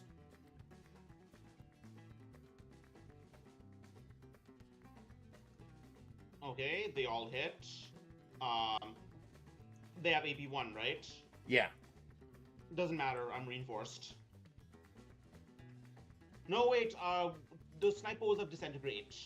Right. The snipe bolts have disintegrate, and the slayer bolts have disintegrate, and the sniper has rending. All right, AP2 on. He takes 1 wound from the flare bolt from the disintegrators. All right, he is down to 1 wound. So morale. Pass.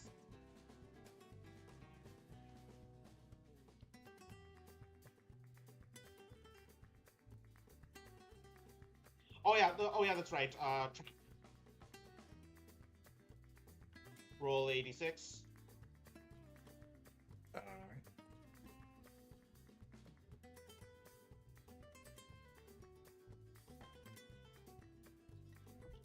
It is not your night. Yeah, I was wasted on my luck right at the beginning.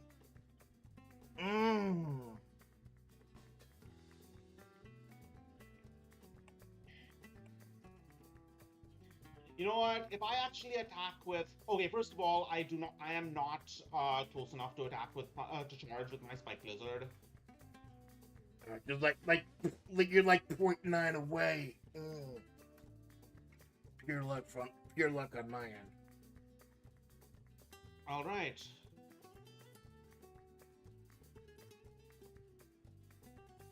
And now maybe a miracle will happen. Because if at least one of my snipers makes it... Yeah, I got 24-30.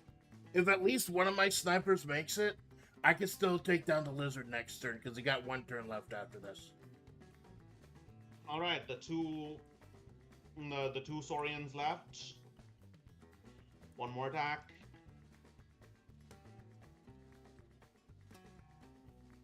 Okay, you blocked on 3s because you're just hiding behind your Pavises. Those shields coming in handy. Okay, so 1 goes down.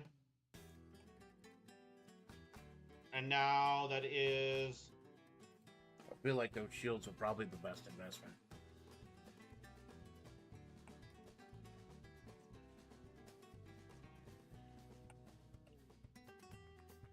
All right, so okay, roll all these. You block on fives.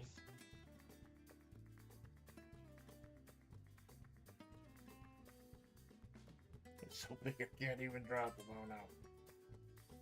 Wow!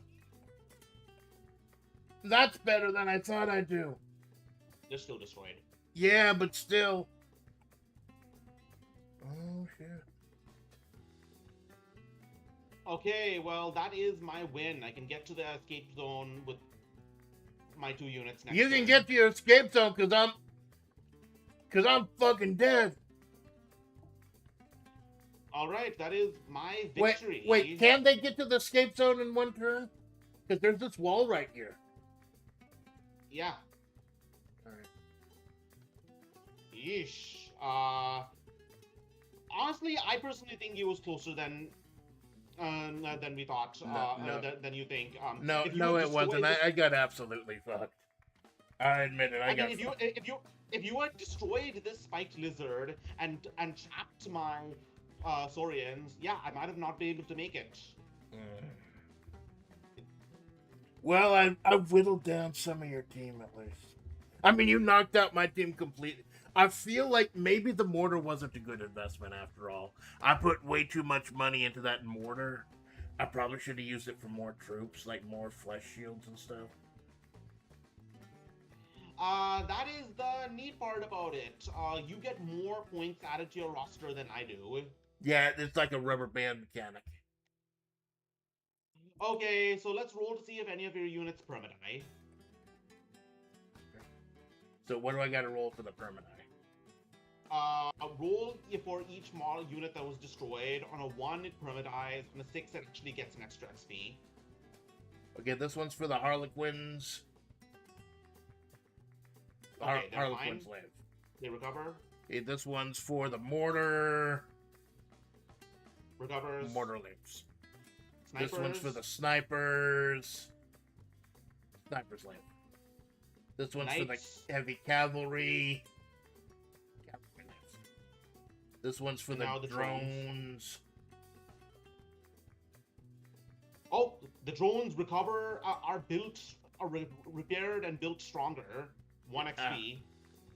That's the great thing about fucking up so badly, is that when I repair these things, I can make them better next time. So now roll for Ignatio and Lucrezza. They can't permadie, but they can be injured. So how do I add the XP to the snipers? Go to your army list, and there should be a section for it. So army list. Modify list. Oh yeah, here it is. It should be something. Yeah, my list. XP. Well, I'll roll first for Lucrezia and Ignazio. Okay, this one's for Lucrezia. She is fine. This one's for Ignazio. Oh, he gets an XP. Ooh, nice. So, all right. I'll go ahead and add those while you're rolling yours. Okay, so here is how XP is going to work. For context, for anyone who doesn't understand what's going on, let me show you.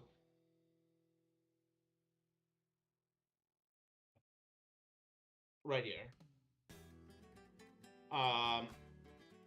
Let me just show you, let me just send a screenshot to you.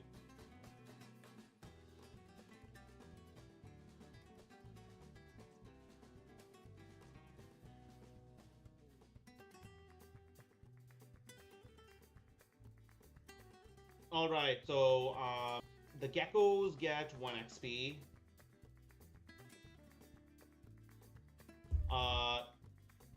Techie also gets 1 XP.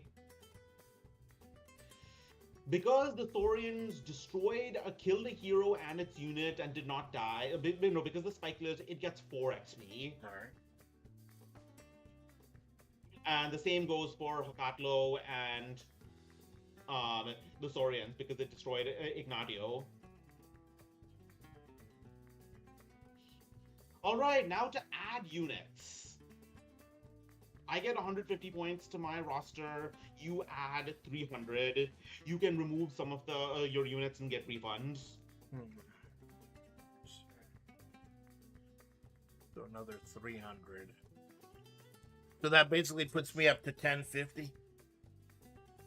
Correct. So I'm gonna drop the jokers.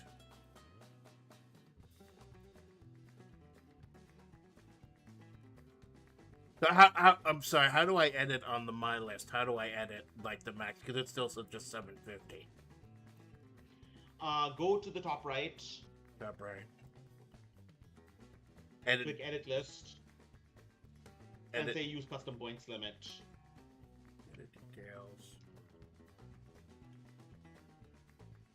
And now custom points limit, thank you. 1050.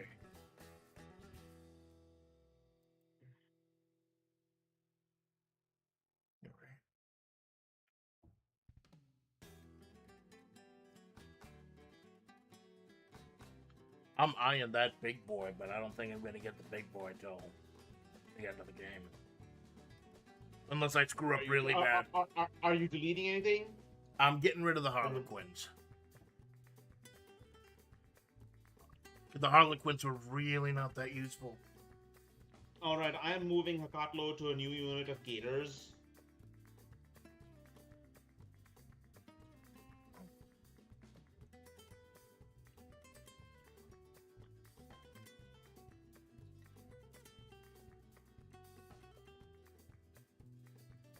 Okay, I'm adding Automata Brutes 3.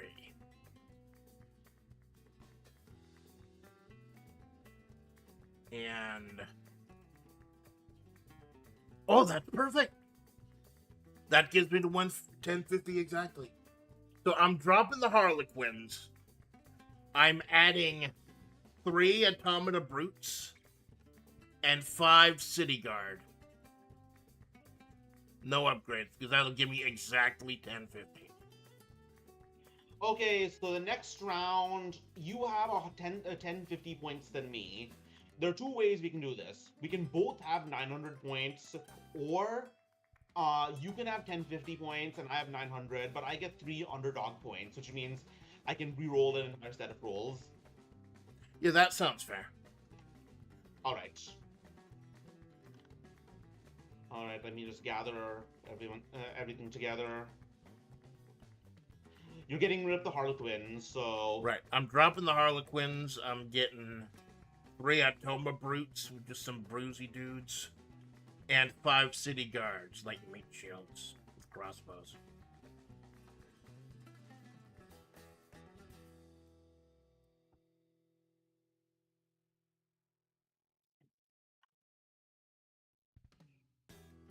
Okay, City Guard. Let's see if I can pull some out.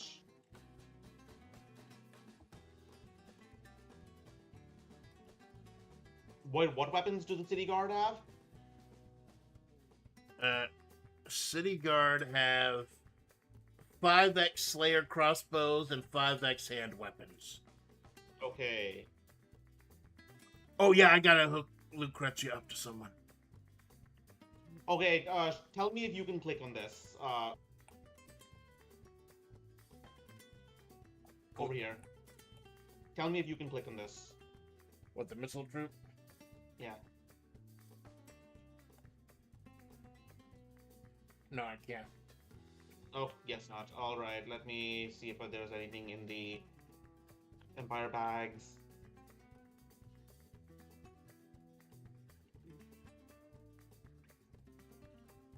Alright. How many City Guard?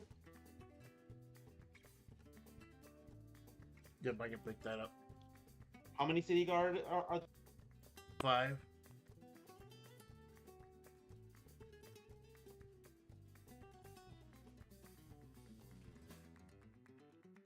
And I will be joining Lucrezia to the City Guard.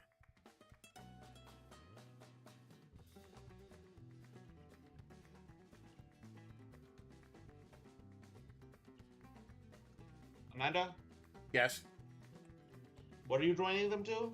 Lucrezia is going to be joining the 5 city guards. Okay.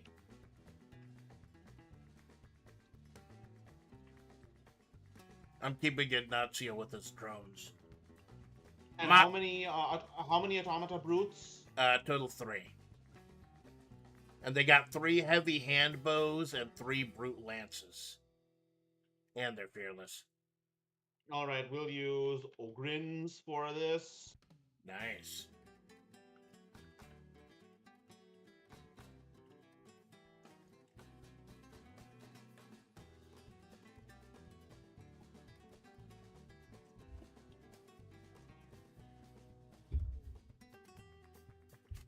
All right, the mortar is gone, right? Yeah. No, wait. No, I don't. I think I kept them. Let me check. Let me pull up the list. No, I got city guard, sniper, brutes, heavy cavalry, Vinci artillery. Yeah, I dropped the mortar because it just.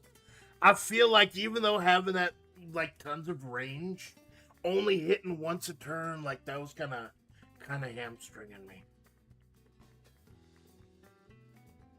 All right, so let me just.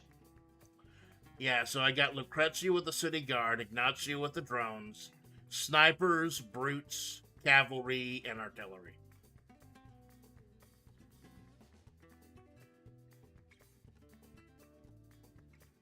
But yeah, Hakatlo was just a absolute beast. Dude was a house of fire, I tell ya. I should have taken him down earlier. That's my mistake. I was trying to pick off. I was just trying to pick off as many as I could. Thank goodness there were no like permanent losses. All right, let's go to Secrets of Tixal Mission 2. Well, before I do that, I gotta use the restroom, man. I'm gonna have quick No brace problem. of BRB.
like I said, this is sort of my hyperfixation right now, along with RuneScape and history in general. Oh, Amanda, you back? Yeah, I'm back. Yeah, sorry about that. I didn't realize how warm it was getting. Had to turn on the fans and AC and everything. Okay, so next up in the narrative is. All right, I will start. All A right. volley of crossbow bolts flew over the fight as Saurians and Vinci alike turned to find its source. A column of city guard. Oh, there it is. A city guard emerged from the void gate, their polished armor glistening in the sun. Behind them stood clinking ranks of clockwork men of the guards and ranks of militia, far too many for the Saurians to match. Uh, this is your early name. I'm loading it up right now. I had to load up my page.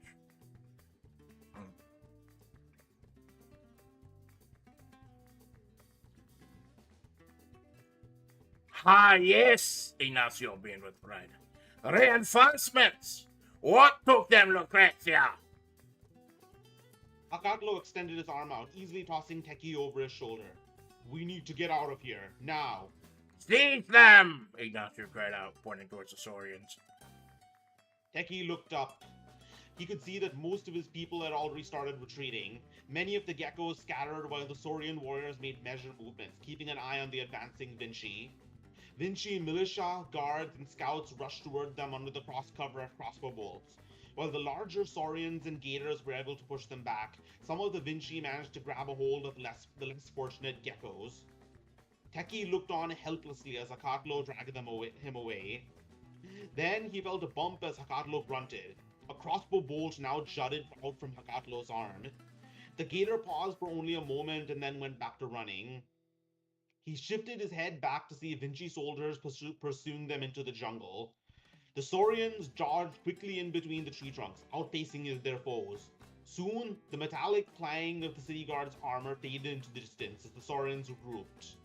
Hakatlo set Teki down, causing the gecko to grunt as he hit the ground. Are you hurt? Hakatlo examined the little gecko priest. I'm fine. Teki's voice was terse. After a moment's pause, he turned towards the bolt still protruding from Hakatlo. You? Hakatlo followed the gecko's gaze until he noticed the bolt. The gator took a grip of the bolt, and with a smooth motion, he tore it from between his scales. His face twisted as he pulled, transforming into a bundle of scars before relaxing again. It will heal, the gator grunted. You must make haste to the city. I will stay behind and free the captives. I'm not leaving either. Teki decisively shook his head. Hakatlo looked at the gecko with a confused glance. You're going to try and fight the Vinci honorably, but there's too many of them for that. Oh, you're going to fight the Vinci honorably, but there's too many of them for that, Teki explained. We need to get our people back. What we need is an ambush. Hakatlo smirked. All right, little priest. Let's try it your way. All right, it's your end. He naturally leaned over a gecko whose arms had been bound tightly, trying to read the creature's face. A soldier stood on either side, holding the gecko in place, while Lucrezia kept a close eye on her hand, never moving from the hilt of her sword. Ignacio lifted a medallion from his chest, showing it to the gecko. His finger traced a large blue gem in the center, which shone brilliantly even in the dimming sun. Have you ever seen a stone like this? He spoke softly. I'm speaking softly. Perhaps among your priests or your so-called frog mages? The gecko blinked in confusion and looked at the inventor. It is a simple question, isn't it? Have you ever seen a stone like this? The gecko paused and shook her head. Very well, that's enough for now, Ignacio nodded. Guards, let her get some rest. Do you trust the prisoner's answers? Lucrezia's voice was cold as she watched the gecko get pulled away. No, but they don't seem to recognize the Mind Stone, Ignacio said with satisfaction. They're sitting right on top of it with absolutely no idea of its value. 'Twill be easy pickings. It will be more difficult for us now that we've made enemies, the captain spoke softly. So long as we have these prisoners, we're a target. A few scouts have reported seeing more Saurians at the edge of our camp. We've seen militia start to disappear. I've double patrols, so it's only a matter of time before they finally attack. Deal with it then, Ignacio said as he sat down to fiddle with his Ottoman device. I've told you I do not want to concern myself or managing your vulgar soldiers. Lucrezia looked down at the machine, which had been whirring away since their arrival. She could see the twisting Mind Stone. It seemed to point compass-like towards the south. There is enough stone here to make us all very rich, even if we were to simply sell it, Ignacio said. But in the hands of a genius like myself, I could drive forward the progress of the sciences by decades, creating new kinds of automa never before dreamed of. Provided we make it through the jungle. Lucrezia's eyes shifted towards the edge of the clearing. It's only a matter of time before they come for us.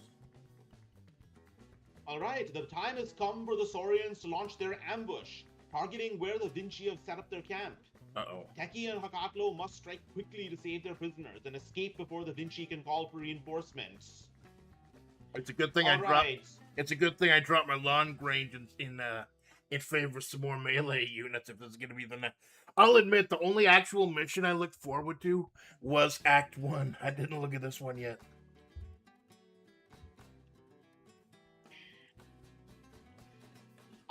Thing is, I'll admit, I could have been in serious trouble with that initial night charge had I not actually gotten that, Sacred Destiny.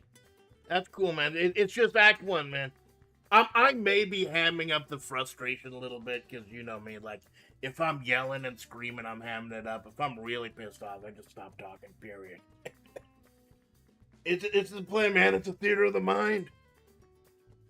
That's why Wario and Marissa Rossetti are leading the Italians, and I do apologize for any Italians who are watching today. Those are literally the two first names that came into my mind, Wario and Marissa. Alright, so you have to set up D3 plus X captured Saurians within Zone B, where X is the mission, where X is 3 of the Duchies of Vinci, 1 mission 1, and 1 of the Saurians, 1 mission 1. So it is D3 plus 4. Let's see how many objectives there are. Alright, let's get out a dice roller, let's put it right here. Alright.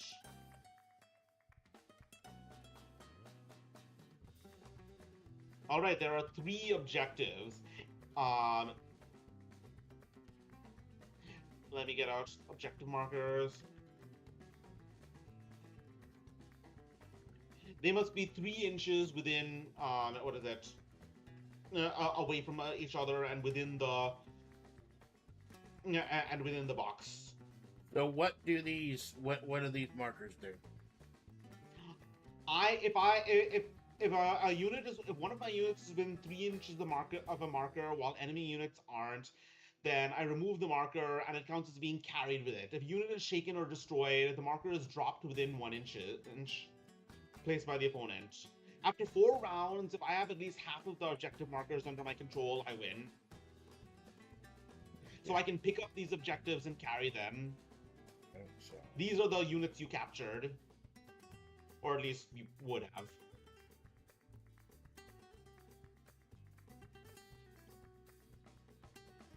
I can move them on top of my guys, right? Yes. It's within the blue box. Oh, within the box. And...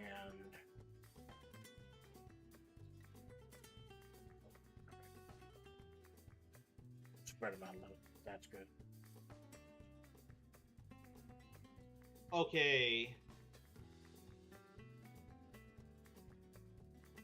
Once again, the entire table counts as cover in difficult terrain, except for your deployment zone. It's also night, so units get -1 to hit when shooting at enemies over 6 inches away. So good thing you brought some more melee capability. Yeah. Danger in the dark. At the beginning of each round, roll 1 die for each unit and follow the instructions. Saurian units get +1 to this roll. So there are potential that one random model from the unit is just removed from play as it gets eaten by snakes. Things are just getting spirited away. Oh, so it's like, Special equipment. yeah. So if I get like really lucky, your snake guy might get spirited away before he even attacks. So, yes, it is. There is no. First of all, I can't. My units can't can't disappear. My units can't disappear. I get +1 to the roll, so Oh yeah. so I can't roll a 1. However, up to half of your units can get torches, which means they can't also be spirited away because they see the snakes first. However, there's when I'm shooting at you, I don't get I ignore stealth, so I don't get that -1. But I also only have what is it? Like 1 shooting unit. No, actually I have 2. I have the spike lizard. Okay, so up to 3 of my 5. No, it's 1, 2, 3. Yeah, it's 5 now. Is it? No. It is. Why can't I math? So 3 of them can get torches, right? I will give them to. Yes, 3 of them can get torches. I will give them to Ignacio and his drones, to Lucrezia and her city guard, and to the other melee guys, the Atama guys. All right. Now go ahead and deploy them anywhere you want inside the box. Oh, hold on. So it's deploy the torches anywhere inside the box. Yes. So here, these guys. No, not the torches. Deploy the units. Oh, the units anywhere inside the box.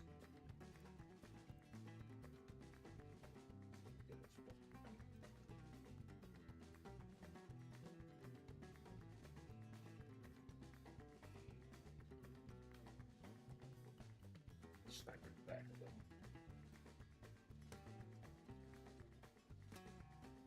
Cavalry is gonna.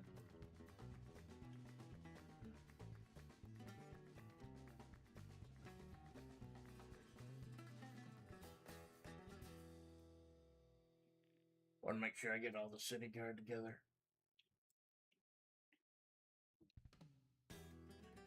Oh, yeah, it's supposed to be 5 city guard.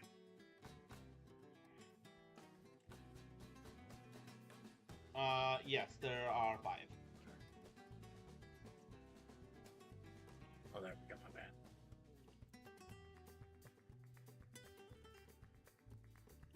Remember, I get the first activation. Right.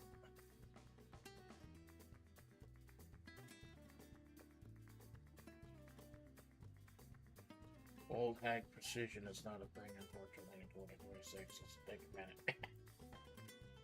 And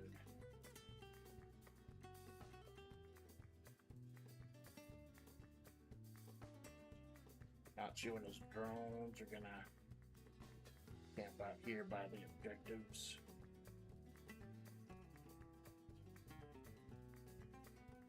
Snipers are gonna.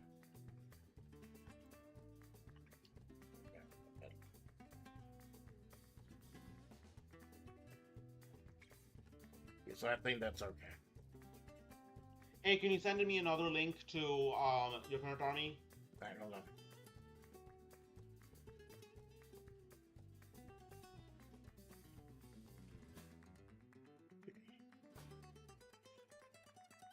I think I forgot to chain up Lucrezia to the guards. Modify list. So I cannot actually charge you on the first turn because I will be starting within difficult terrain. Right. No, I'm updating my thing. I forgot to junction Lucrezia to the city guards.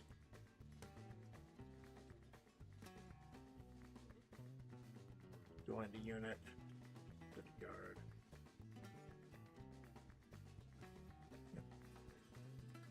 Save list. Share list. This link.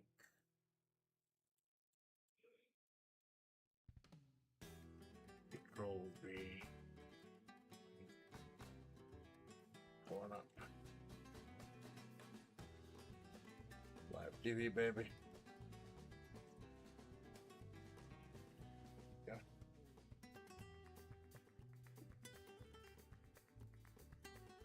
There we go. All right. So yeah, tough guys. Once again, I have 3 underdog points, which means I can re-roll any set of dice with one of them. Are you done deploying? Yeah, I'm done. All right.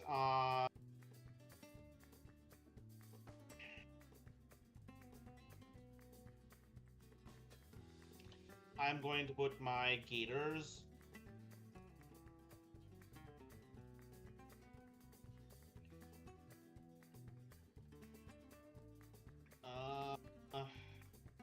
Tough one, because no matter where I put it, I will not be able to charge you.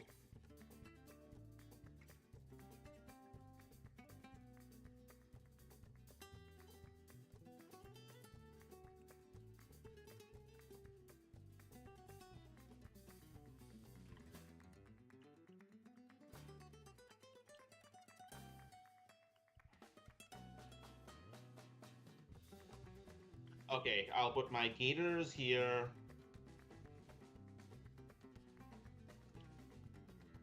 I'll put my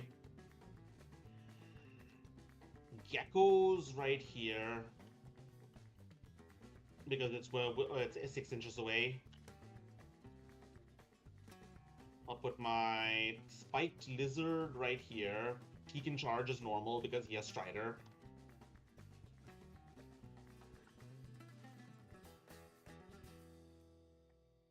And Come to think of it, I probably should not have put both of my melee units on the same side what? of the box. Should not have what? I probably should not have put both of my melee units on the same side of the box. Yep. Alright, I go first. Let's just cause some chaos. Oh yeah, first of all, random events. You want to do the honors? Alright. Let's see if anything ever happens here in the middle of the darkness. Under the cover of night. What happened? Where did it roll? It's a 5. Oh, okay. It is a 5. Something funny happens.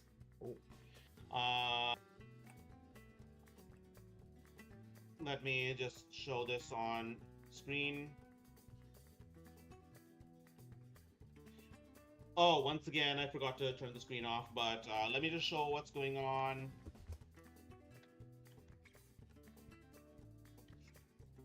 Gators right here. Saurians right here. Geckos. Spike Lizard. And now let's turn it back on and see. Campaign rules. Alright, 2d6. I will roll for that. It is... Oh, no, I have to roll... find out which is 10s and which is 1s. So let's get out a blue d6. Alright. White is 10s, blue is 1s. Oh, so there's like 36 different options? Yes. Alright, it is 23. It is rigged to blow. Select one random player who may note down one piece of terrain in secret. The first unit to enter that terrain takes D3 plus 3 automatic hits with AP2. So somebody has set landmines. Let's see who it is. On a 1 to 3, it's me. On a 4 to 6, it's you. It is me. Fuck! This is actually starting out worse than the last one. Well, to be fair, there's no terrain in your area. Oh. All right. I will take a screenshot.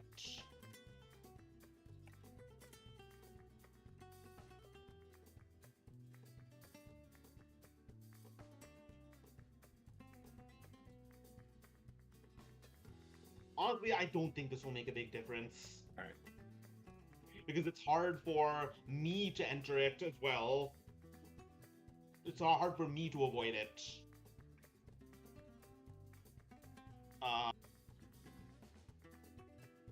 I will just save it. Do you trust me to not to put the right one? I've trusted you so far, man. Okay. Like, I mean, what do you have to gain from lying, right? This is my first war game. Of course. Okay, anyways, let's cause some damage. Damage is not fun. If nothing else, though, Alright. luckily my drones do have rotor blades, so at least I'll be able to get that extra in if they survive this. Alright, oh yeah, that's right, Dark Knight. Oh, yeah. So... danger in the dark. At the beginning of each... Oh, it is the beginning of each round. Alright, so... 1 die for each model. Let's... Okay, first, the Spike Lizard. I get +1 to this roll. Nothing happens. Saurians. Nothing. Gators. Nothing. Geckos. Nothing. Okay, so Okay. so I only roll for the 3 units that don't have the torches? No, for the 3 units that do have the torches, you get +1. Let me show you exactly the rules.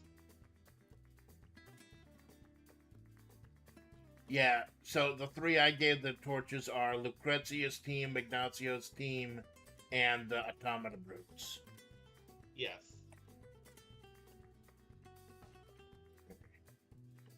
So rolling for Lucrezia's team, 4. They're fine. Rolling for Ignacio's team of drones, 1, so that's 2. Okay, they take a total of D3 hits with poison. Drones could get poison? Wait, this is the drones, right? Yeah. Okay.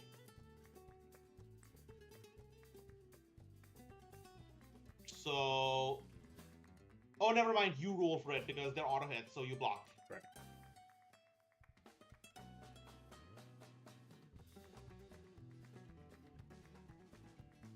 Okay, so... One of them goes down. It is dragged away. The drone is broken into by a snake. Okay, who haven't you rolled for? Okay, I haven't. As for the ones that have torches, this is for the automatic guard. They're fine. Okay, now for the ones without torches. This is for the artillery. Wait, you don't have artillery.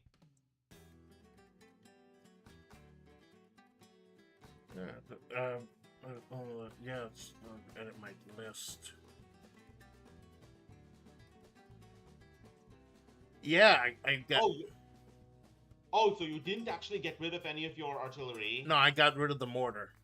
And the reason I got so many points is because I put all my. No, your mortar was the artillery.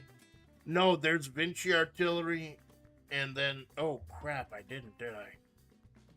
Wait a minute, no. Edit, go ahead, edit. Ignacio and drones, Lucrezia and city guard, snipers, brutes, heavy cavalry, Vinci artillery. What did I get rid of? You got rid of the Harlequins. Oh shit! Yeah, the Harlequins. So I do still get the artillery then. All right, let me bring it out. My bad. I promise I will have my shit together next time. Right. Okay, roll for the mortar. Rolling for we're giving you one more shot, Morty. Do not fuck these up, Morty. More to the mortar, I love it. Okay. Now the what else? This is for the heavy cavalry. All right. And now what else? The snipers. And the snipers. The sniper doesn't have a torch, right? Correct. That is, in that case, D3 hits with poison. So how many hits is it? It is 2. So poison back then is equal to Bane, so you have to reroll the 6th. God, reroll 6, alright. Alright. So basically, you have the only damage you took from the snakes is the sniper, 1 drone. Right. All right, now the spike lizard. So that is 3 attacks. 6s generate more. I miss all of them.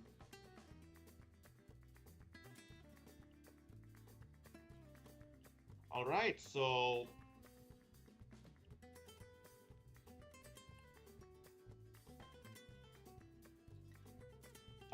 I guess that's 4 rotor blades and 3 sword attacks from Ignacio. Alright. So 4 rotor blades and 3. So we'll start with the. You might want to slide this box over somewhere so that the 5s and 6s don't keep hitting the trees. Okay. All right. So these are for the rotor blades, and they the rotor blades are 5x rotor blades A1. 4x now. All right, they all miss. Now Ignacio.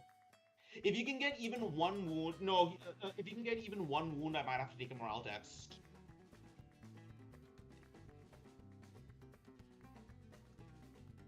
All right, they just stare at each other awkwardly.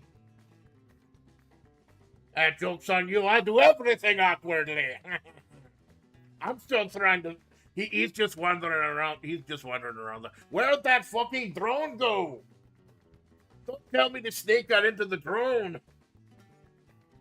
You did not pay extra. And Lucrezia scared. You didn't pay extra for the snake proving? What am I paying you my money? Holy crap. Okay, it is your activation. Okay, so what do I want to do first?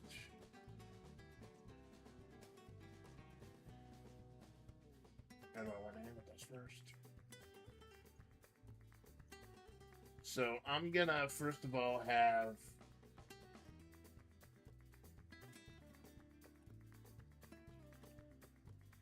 or is this going to be a little awkward? I had to unplug my USB keyboard to charge my phone. Okay, so I'm going to have...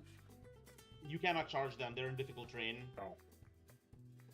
Well, they can still attack them, though, right? They can get, like, right up to the line and attack them? No, you have to charge in order to... Basically, look at it this way. If they're... When you cannot move into difficult terrain if you have moved more than 6 inches... already. Right, but they can get up right to the line, right? And they still hit them? Or would that not be close enough? No, they would be like 1 inch apart.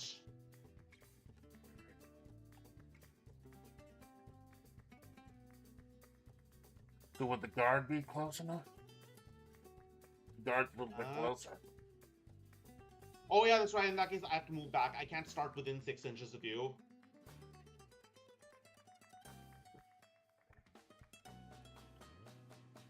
So, I won't attack, but I'll move them up close to the line to prepare for the eventual coming.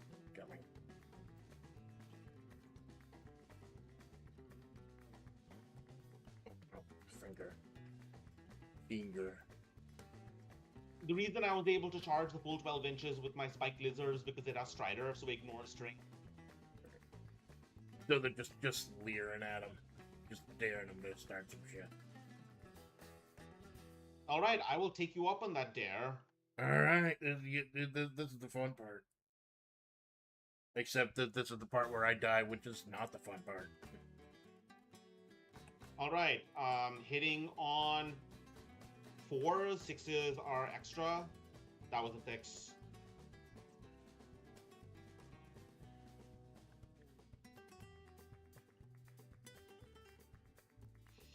Okay, that is a total of 6 hits, and 4 of them are rending, so they are AP4. So, all right, you block the rending hits on 6s. Here's for the 4 rendings. All right, that's 1 knight down. And then 2 of them you block on 3s over here. Right, I'm just moving the knight up.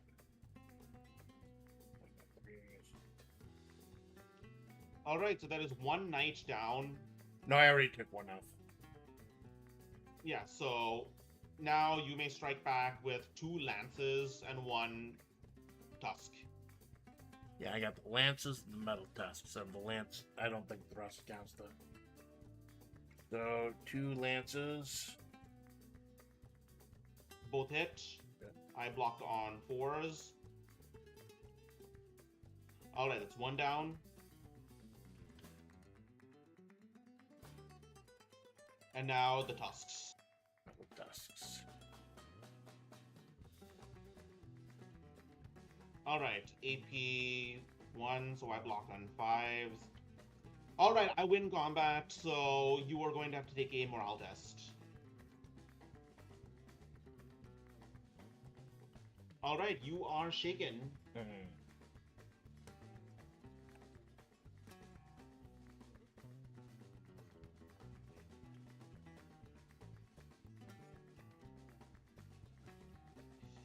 Over to you. Okay, so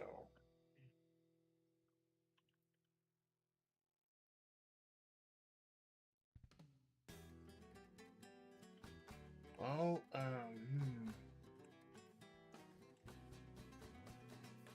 it's already over here. Might as well go ahead and what can the city guard do?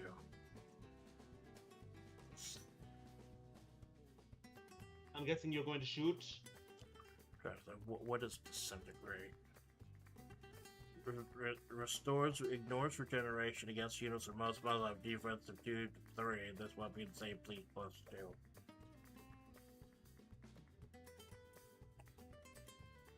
So yeah, I'm gonna have the city guard shoot at the Saurians. Okay.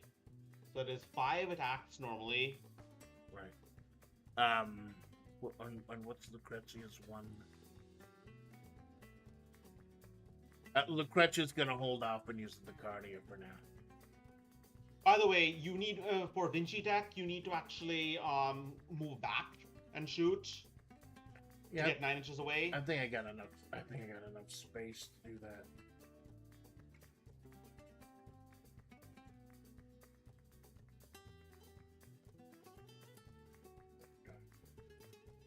All right. So do you want +1 to hit or +1 to AP?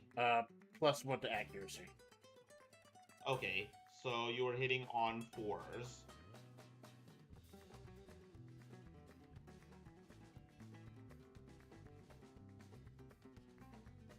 That is 2 hits. I am blocking on 4s. That's 1 down. Every bit counts. Yeah. Your Saurians. Okay. Do your Saurians do distance? Like so they can't counterattack? They don't have a shooting. Right. So then that means I win the skirmish, and they have to roll for the fear or whatever, right? Right. All right. I'm going to move these guys up 6 inches, and then I'm going to attempt to shoot your... Okay, first of all, Jaguar Pounce again. I'm going to try to get rid of Ignatio quickly. Actually, no, I'm going to try to get rid of Lucretia. Oh, no. Lucrezia. Alright, Jaguar Pounce. That's a hit. That's a success. So, Lucrezia is going to take... 4 hits with AP1.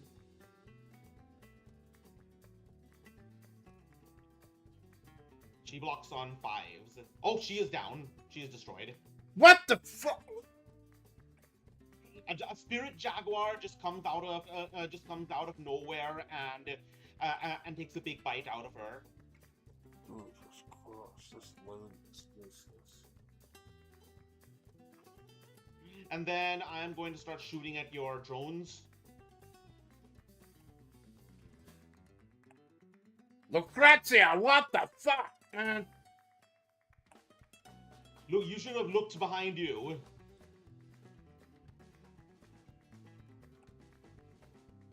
Alright, 10 gecko shots.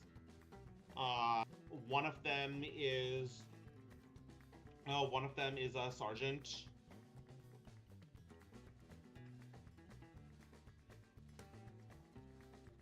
So, hitting on 5s.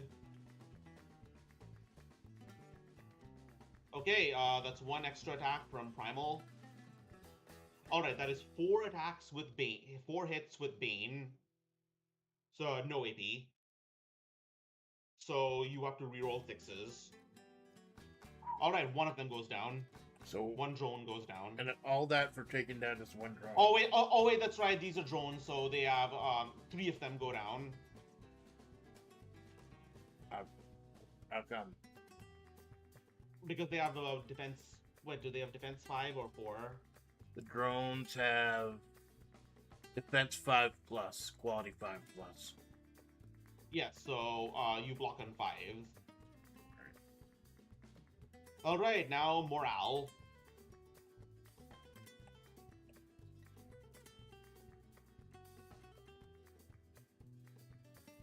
Alright, they are shaken. Which means they cannot prevent me from taking this objective.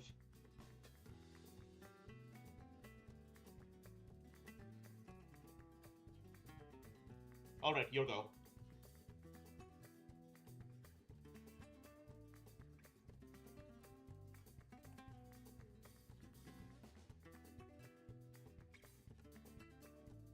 I'm gonna let I'm gonna have Morty take another chance, and Morty's gonna launch at the Saurians here. Alright, but you are not within outside of the range necessary for Vinci Tech. If you want my advice, I would recommend you shoot at Hakatlo and his gators. Fine. Oh, okay. Sure. We'll shoot the Hakatlo with the mortar. Alright, so +1 to attack accuracy or AP? Accuracy. Alright. Because you shoot at the king, you best not miss. Alright, that's 2 attacks. Yeah, 8-2.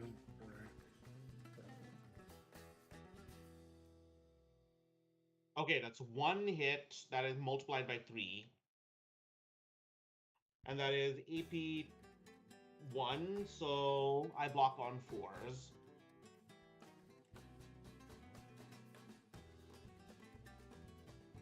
I block all of them.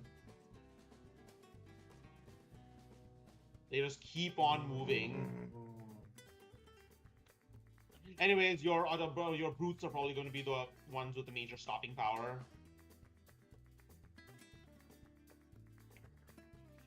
I cannot charge, so I'm just going to shuffle forward 6 inches. And over to you. See what the brutes can do. So 3 automata brutes. They got heavy hand bows, 18 inches, attack 4 with rending. And then 3 brute lances, A3, AP1. So yes, that would be 12 attacks that are rending. You could do some serious damage. Let's do some serious damage, alright.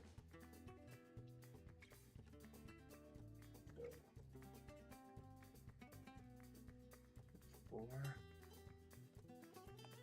9,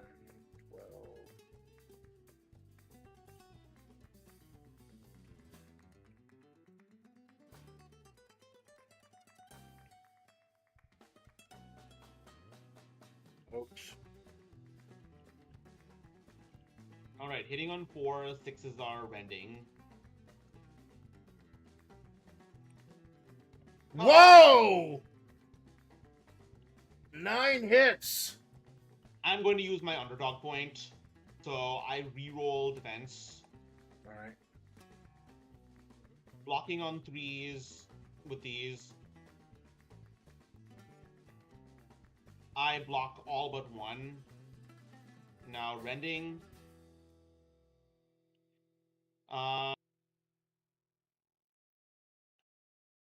All right, I take 2 wounds, so one of them is down to 1 wound. I have 2 underdog points left. All right. And now you have these snipers. Yeah. You might want to get rid of Techie.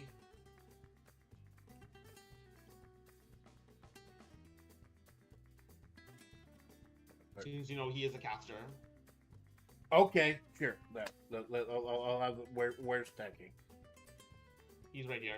Yeah. Okay, sure. Fire Techie.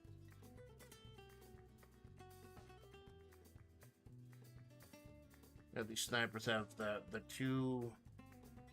The white one will be for the snipe bow. The blue ones will be for the slayable snipe blows. And I'm going to use the point for accuracy.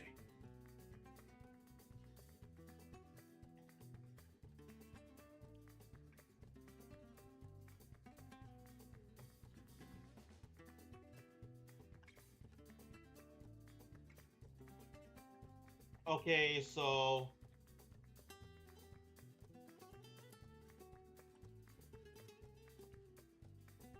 Oh, by the way, you cannot use Vinci Attack, you're too far. Wait, that's...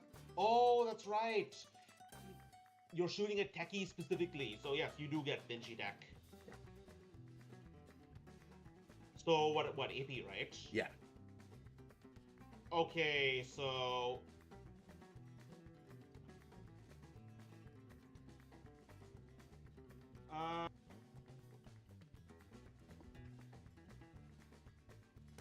Alright, Techie is blocking on 6s. Huh. Okay, he's down to 2 wounds. He just ducks. And for Ignatio and the sniper, they just get up.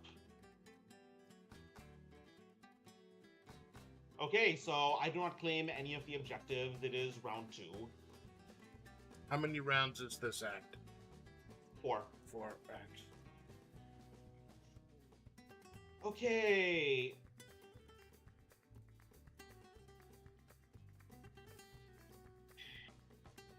I am going to charge your brutes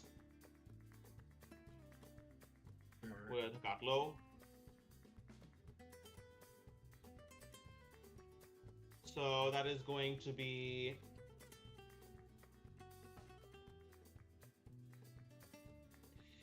3 attacks with disintegrate, 9 attacks from the Gators with disintegrate, so they get +2 to AP because these automata brutes are very tough. Right. Hitting on 4s. I guess that's about all as I can hope for. Alright, now you block on 5s.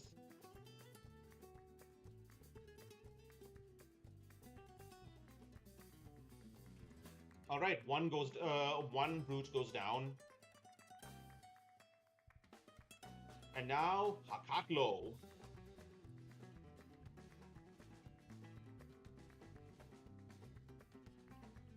Hitting on 3s. You block on 5s.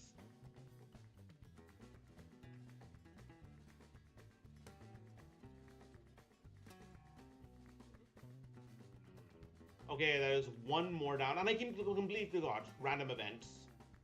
Oh, something. Uh, okay, so I'm down to one brute. all right. Whites are tens, blues are ones. 15. It is low supplies. Select D3 random units which can't shoot until the end of the mission. Okay, so let's see how many can't shoot. 3. Okay, so let's see who it is. 1, 2, 3, 4. Let's see first of all which 1, 2, 3. Let's see whose side is. Okay, for the first one, let's see whose side it is. On a 1 to 3, it's me. On a 4 to 6, it's you. It's me, and all right. 1, it is the saurians. 2, it is the geckos. 3 is the gators, and 4, it is the spike lizard. Roll again. All right, the geckos cannot shoot anymore. All right. Now your side. Now let's see whose side it is now. It is my side again. On a 1, it is the saurians. On a 2, it is the spike lizard. And on a 3 is the gator.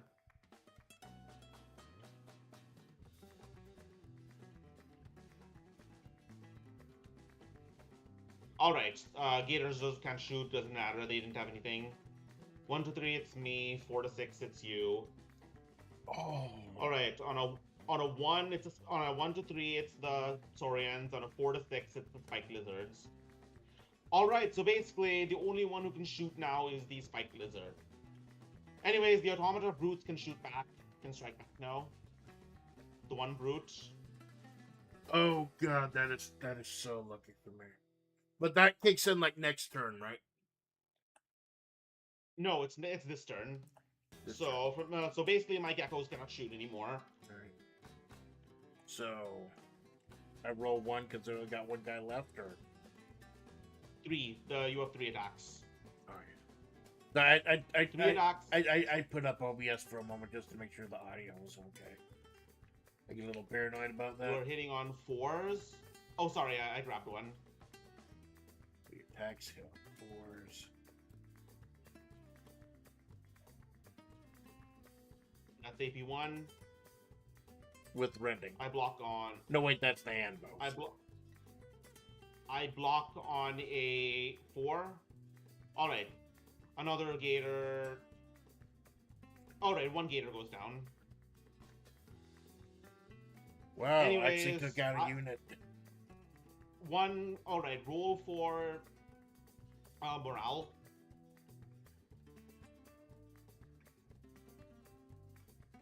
All right, you are still there.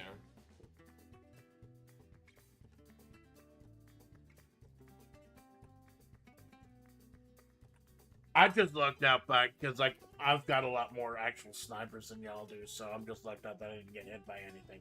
That's the only bit of luck I'm gonna have for the whole rest of the campaign.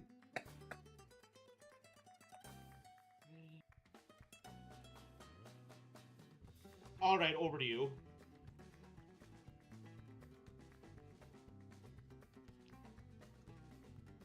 Okay, so this is like we're starting round 2. Oh, I completely forgot. Dark Knight. Yeah, snake. So, yeah, snakes. Gators. They're fine. Saurians. They're fine. Geckos. They're fine. Spike lizard. It takes hits. So D3. That's 3 hits. Blocking on. Oh, it takes 3 wounds. Ooh. The snakes start just swarming over it. Snakes to snakes. All right, now yours. Okay, so first of all, the ones with torches. This is for the city guard. They're fine. This is for the brutes. They take damage. How much? Let's see. Roll for it. Let's see how many. 1 hit. You block on 3s. Alright. You take 1 wound. Now And the third, snipers. the drone. No, do I have a drone? Oh, I got a drone left, so this is for the drone. He's also got a torch. Drone is fine. Okay, so next up, these are the ones that don't have torches. Here's for the snipers. Alright, they take, okay, 1 random model is lost. So, on a 1 or a 2, it is one of the disintegrators. It is one of the Slayer bolts. On a 3, it is the snipe bow.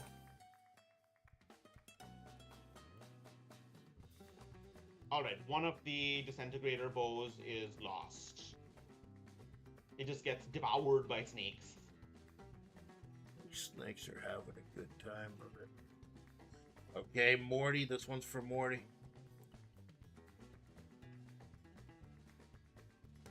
Morty's fine.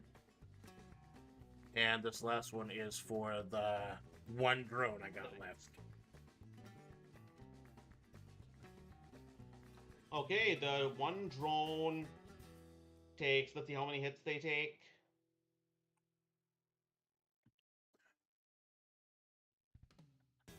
No, wait, my bad. That was for heavy cavalry. I already did the drone. That roll was for heavy cavalry. Alright, let's see how many hits the knights take. Well, no, that's 1. Doesn't that just mean one gets spirited away? No, oh yeah, that's right. Yeah, one of them gets eaten. Yeah. Fucking snakes, I'm telling you, man. Alright, your turn. I'm gonna have to turn a grid off.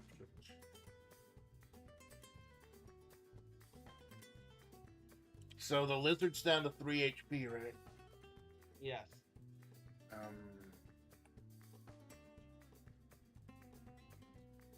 You could shoot at it with a city guard and perhaps disintegrate it. Yeah, I'm gonna have to do that. I'm gonna shoot him with the city guard. Hold on. All right, do I have enough accuracy distance? Accuracy or power. Accuracy. All right, hitting on 4s then. 5 of them. All 5. Yeah, yeah. Lucrezia's the only one who disappeared. Got ghosted by a boomer.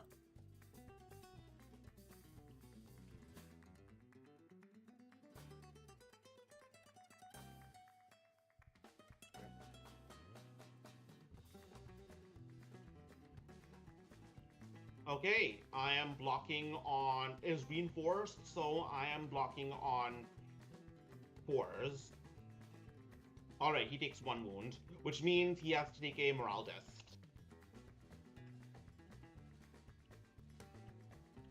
Fail, fearless. Alright, he is fearless, so he shrugs it off.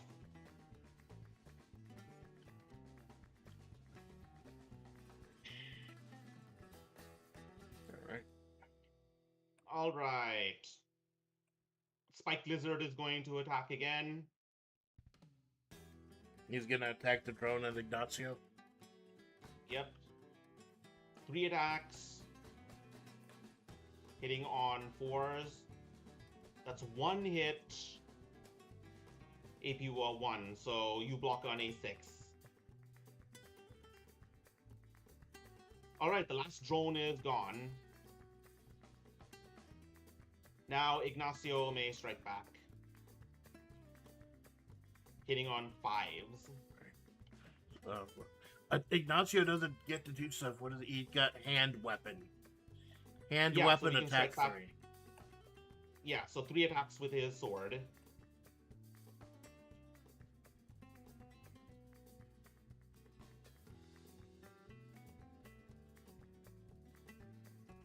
I have it kind of an angle just to make it more dramatic for the video. Whoa, that's 2 hits. Blocking on 3s. Oh, block both. Alright, morale. Nope, he routes. Oh, come to think of it, maybe these thrones are kind of crap. Maybe I should just stab things.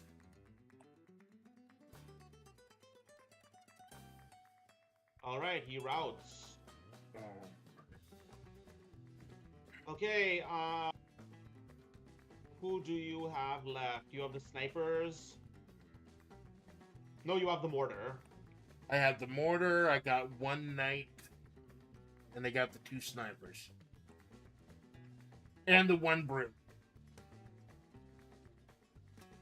Right, you can potentially shoot back with the brute. Does brute have a... He does have a heavy hand bow. With rending. A4 with rending.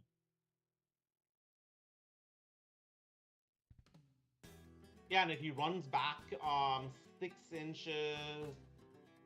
No, he won't be able to get... But he's Okay, so... yeah, he's 16.9 away from the lizard, and his heavy hand bow does 18. Yeah, you could potentially kill him with the hand bow. Yeah, I got one dude left. He's gonna try to take down the lizard. That's 4 attacks.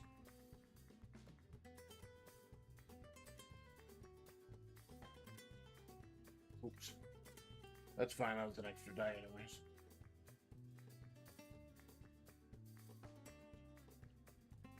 Okay, that is 1 hit.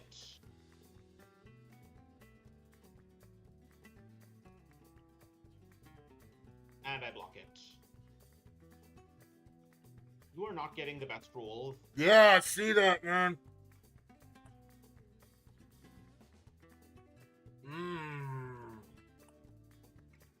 I am going to charge the mortar.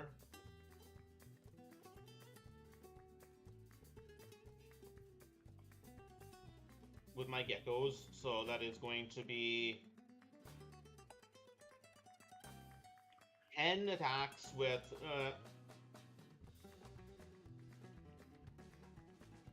3 hits. You have defense 5, right? Yeah. Alright, block.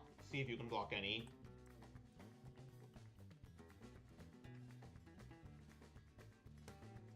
Okay, you blocked 2. Sorry. And now Techie is going to attack with also with 3 attacks.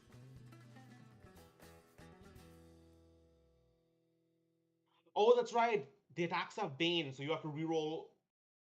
You got a 5 and a 6, right? Yeah. So reroll one of them. Alright, so you've taken 2 wounds. And now Techie is going to strike. Alright, that's 2 hits. With Bane again.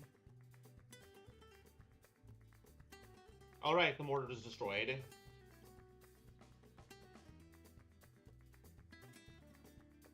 I mean, that's the trouble with having a mostly ranged army. Yeah, but I switched out a lot of the range stuff I had. So I got like Now the sniper is left. The sniper is left. I got the 1 knight or the 1 cavalry and the 2 snipers. Snipers are focusing on the lizard. I'm taking down that fucking lizard. We're taking down something. It's gonna be that damn lizard. So here.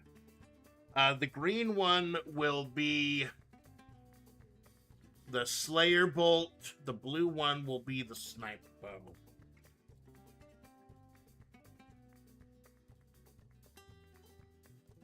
So the Slayer Bolt hits. And that's the one with Disintegrate. Alright, I'm blocking on 4s. I'm going to use my one of my second underdog points to reroll this, and I fail it anyways. All right, morale, fail.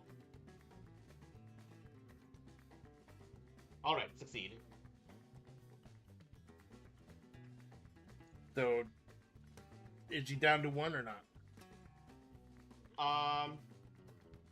He's down to 1. Yes. All right. All right. Saurians are going to attack the knight. All right. 8 attacks. Hitting on 4s.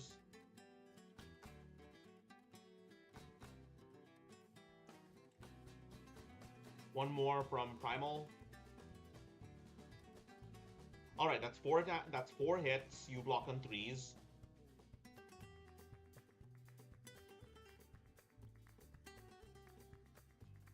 All right, you take 1 wound, and now you can strike back with 1 lance and 1. But you are shaken, so you hit on 6s. Now the tusk. All right, roll for morale. What's your morale again? Heavy cavalry, yeah, routed. So he's just gone. Yeah. Yeesh. Which means I get these 2 objectives. They are both in the Gecko unit. Right. Alright, round 3. Let's see if something interesting happens. Nothing.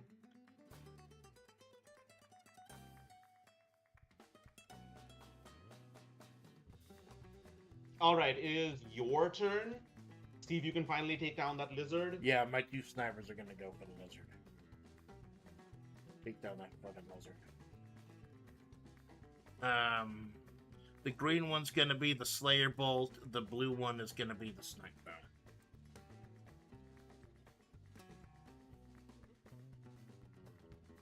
There's a Slayer Bolt. Okay, so the Slayer Bolt, they both hit. Right. Because they got the accuracy. The reliable. Alright, blocking on... Okay, blocking the Slayer Bolt on 5. Nope. Yeah, it's down. Actually took some down. Holy crap.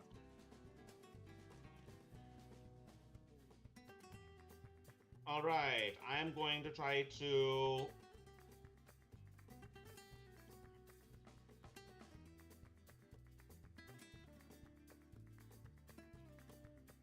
I'm going to try to finish off these brutes. This brute.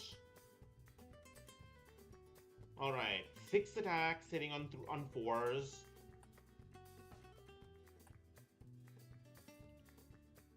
That is 2. You block on 5s.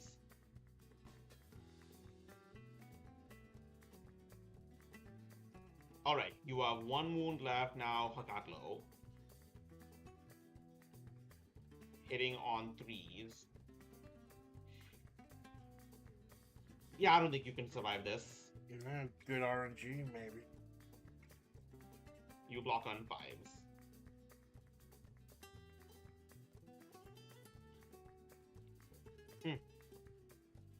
Guess not.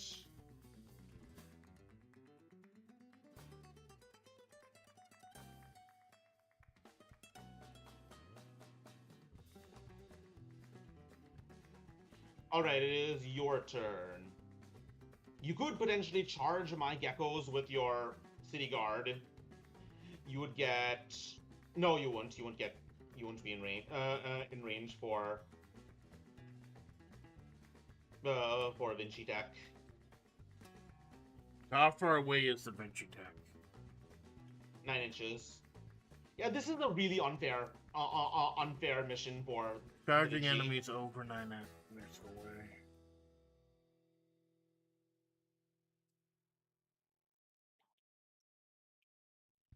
Oh, that's right. Once again, I forgot. Darkness. First, Gators. Okay, the Gators take damage. They take 3 hits. No, Okay. we did the snakes earlier because that's how I lost. No, this is round 3. So blocking on 3s, re-rolling 6s. All right, the one gator takes 2 wounds. Then the Saurians.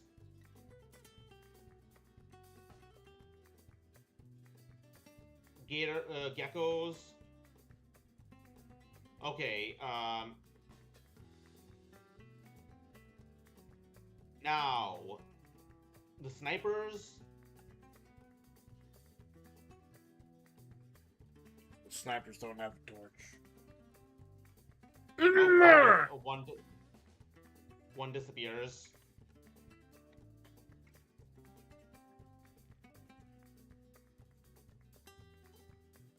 And the city guard.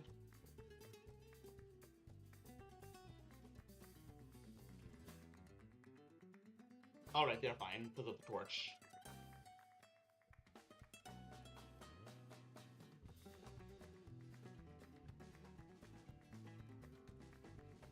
We gotta figure out which sniper this is, though. Odds, okay. odds he's the one with the Slayer bolt, even he's the one with the sniper bow. So he's the one with the so you sniper still bow. destroyed my... what is it? Right. My lizard.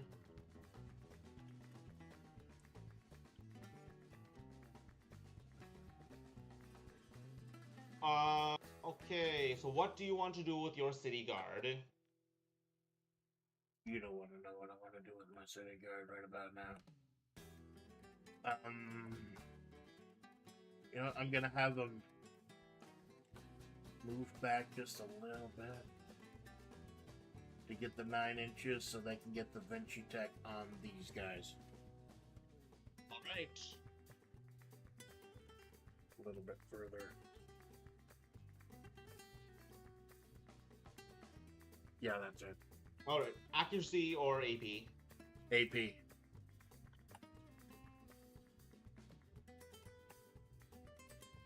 Plus, at this range, I don't think they can counter. So how many do I roll total? It's like all 5. All 5 are still alive. Good.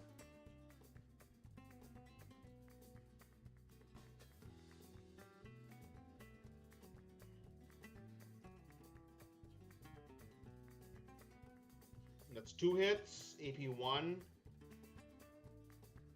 Wait, do they have disintegrate? Yes, they do. So I blocked on 6s. Alright, 1 goes down. And another has 2 wounds. Now, alright, Nice. Let's see if he fails morale. No.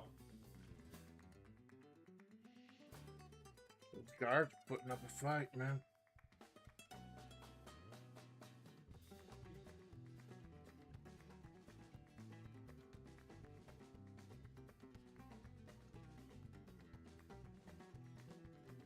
I am going to assault the guard with my Saurians.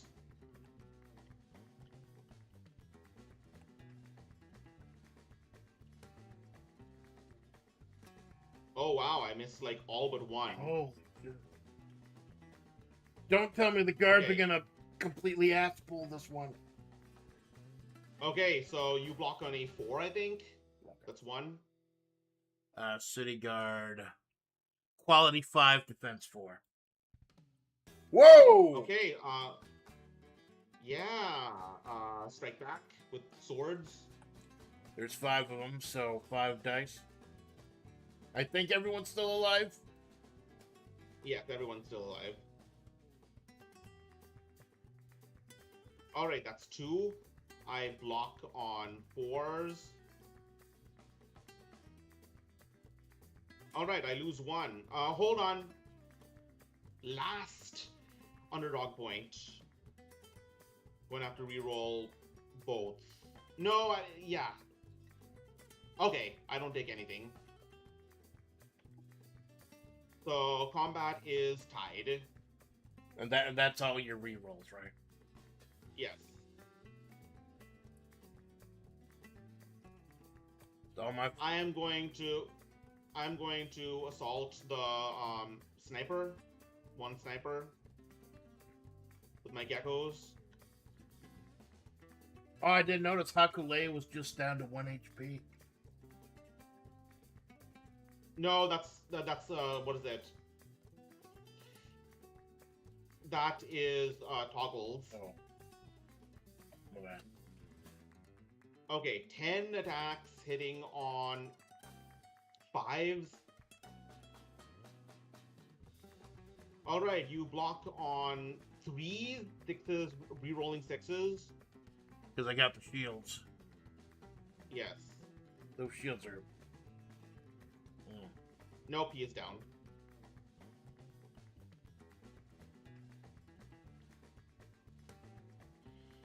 Okay, round 4. Now, isn't this the last... Obviously, it's going to be the last fucking round, but isn't this the last round of this this act? Yes. So what happens if there's a draw? And, like, you don't get that third objective? Okay, you know what? In theory, you could, No, you can't. You can't destroy this entire unit. Unless I get the snake's attack. Yeah, but you get a +1 to snake. The snakes do not attack. Now the gators. The snakes do attack. 3 hits. All blocked. Now the Saurians. Blocked. Now the City Guard. Alright, City Guard. They got the torch, remember? Oh, okay. Torch doesn't matter, they're fine. Wait, let me look at the rules again.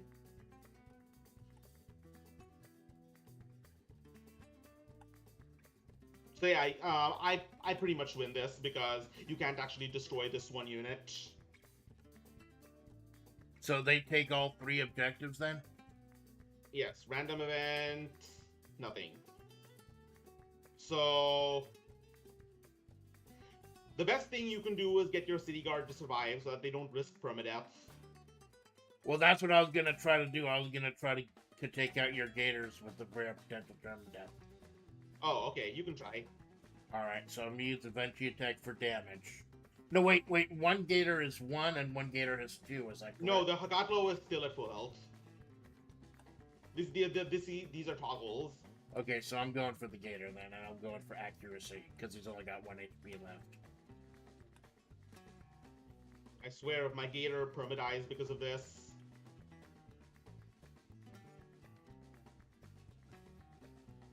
Oops.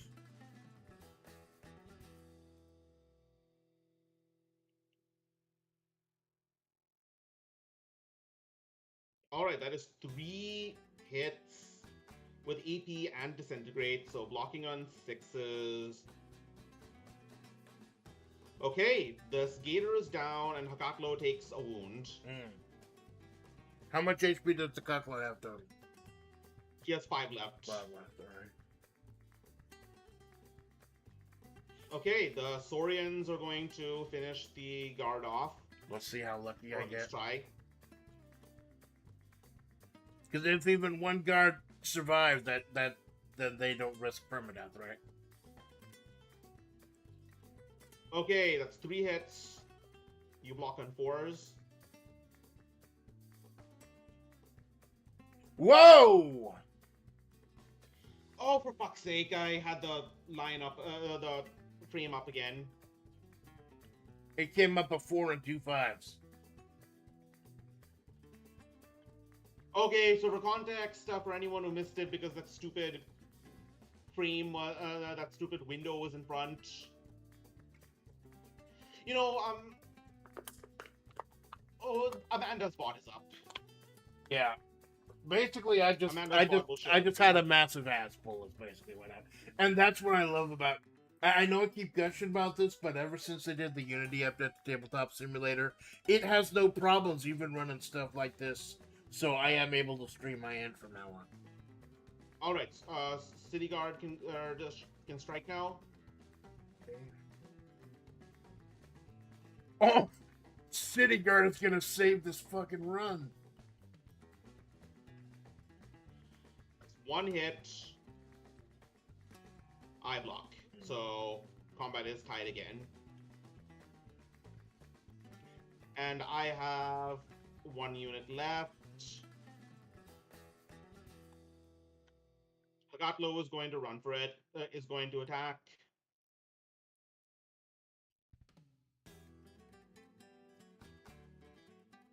Okay, that is 5 hits, 2 more for Primal.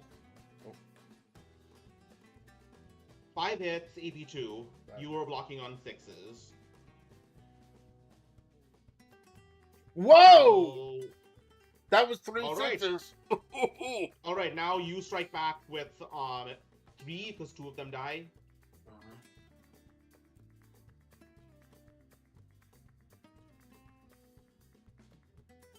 All right, you are exhausted, so nothing. Roll for morale, see if you lose combat. See if you get shaken. 6! Nope.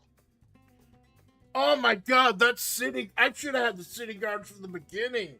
These are some lucky bastards. The city guard's putting in work. Okay, I have 6 tokens right now for, let's see.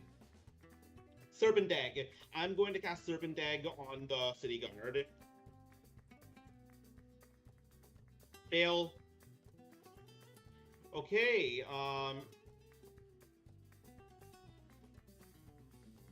Piranha Swarm.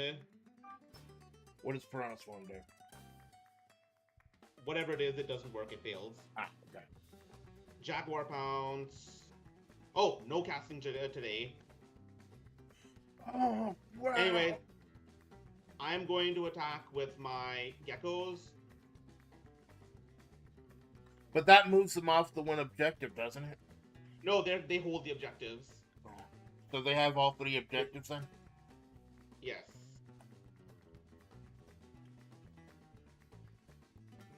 Only 1 hit. Ooh. Blocked. Ooh. Now, Techie. That's 2 hits.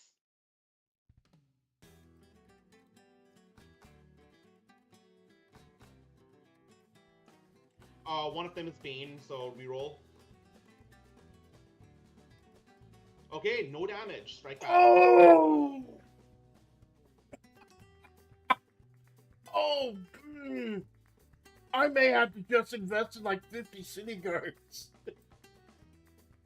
Okay, you do not strike back, but that is the end of the game. That is another victory for me, but goddamn, these city guards were. Oh my dude! Whoa! I got massacred! But man, those city guards, I think those city guards are gonna be my good luck charm now. Okay, now that's the moment of truth. Let's see if anything permadies. Gators? No. Spike Lizard? They're fine. Okay, so... Otherwise...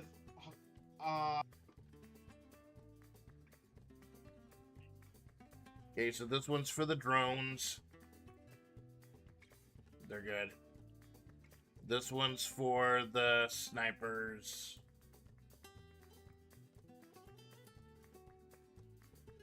Snipers are... no more snipers, I guess. This one's for the brutes. They're fine. This one's for the cavalry. They're fine. And this one's for Morty. He's fine. Now, Ignatio, remember, they can't die, but they can get injured. This one's for Ignacio. He's fine. Lucrezia. She's fine. Okay, so the city guard killed 1 unit, so... and they're not a casualty, so they get 2 XP. Go back. Alright, meanwhile, Hakatlo gets 2 XP because he killed a unit and he survived.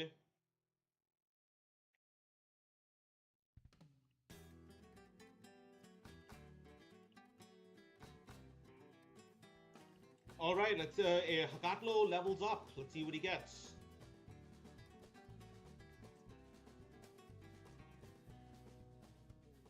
Okay. let's see what his regular trait is.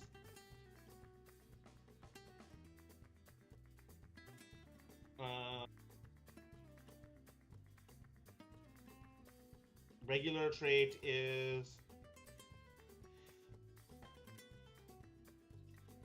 specialist. He gets +1 to hit in melee. All right. With eight attacks, that's gonna be pretty nasty. Oh dear.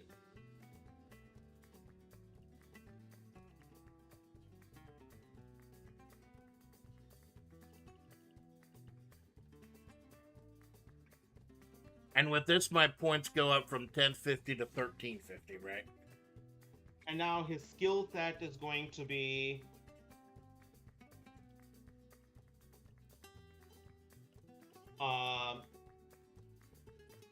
Pathfinder or Healer.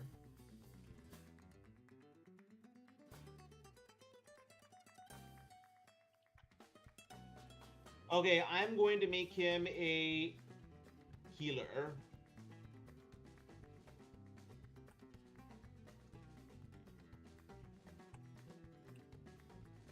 All right, he is going to become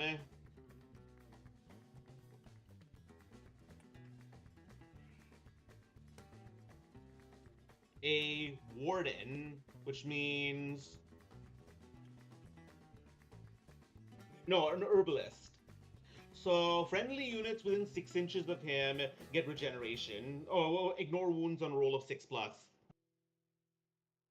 Wow. Meanwhile, the spiked lizard was destroyed, but it also killed a unit and a character.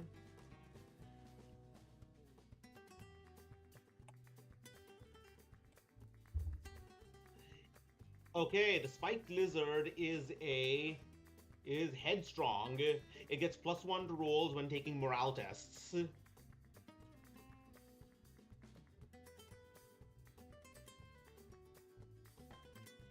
And then the geckos get 2 XP.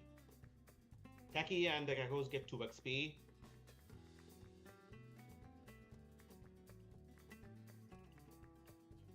And the Saurians also get 2 XP. So they are going to become elite. May reroll 1 roll of any kind per game.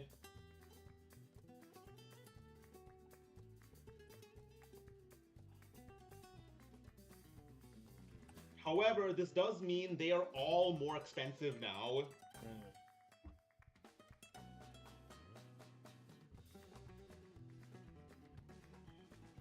So so basically, this is just I don't actually get any.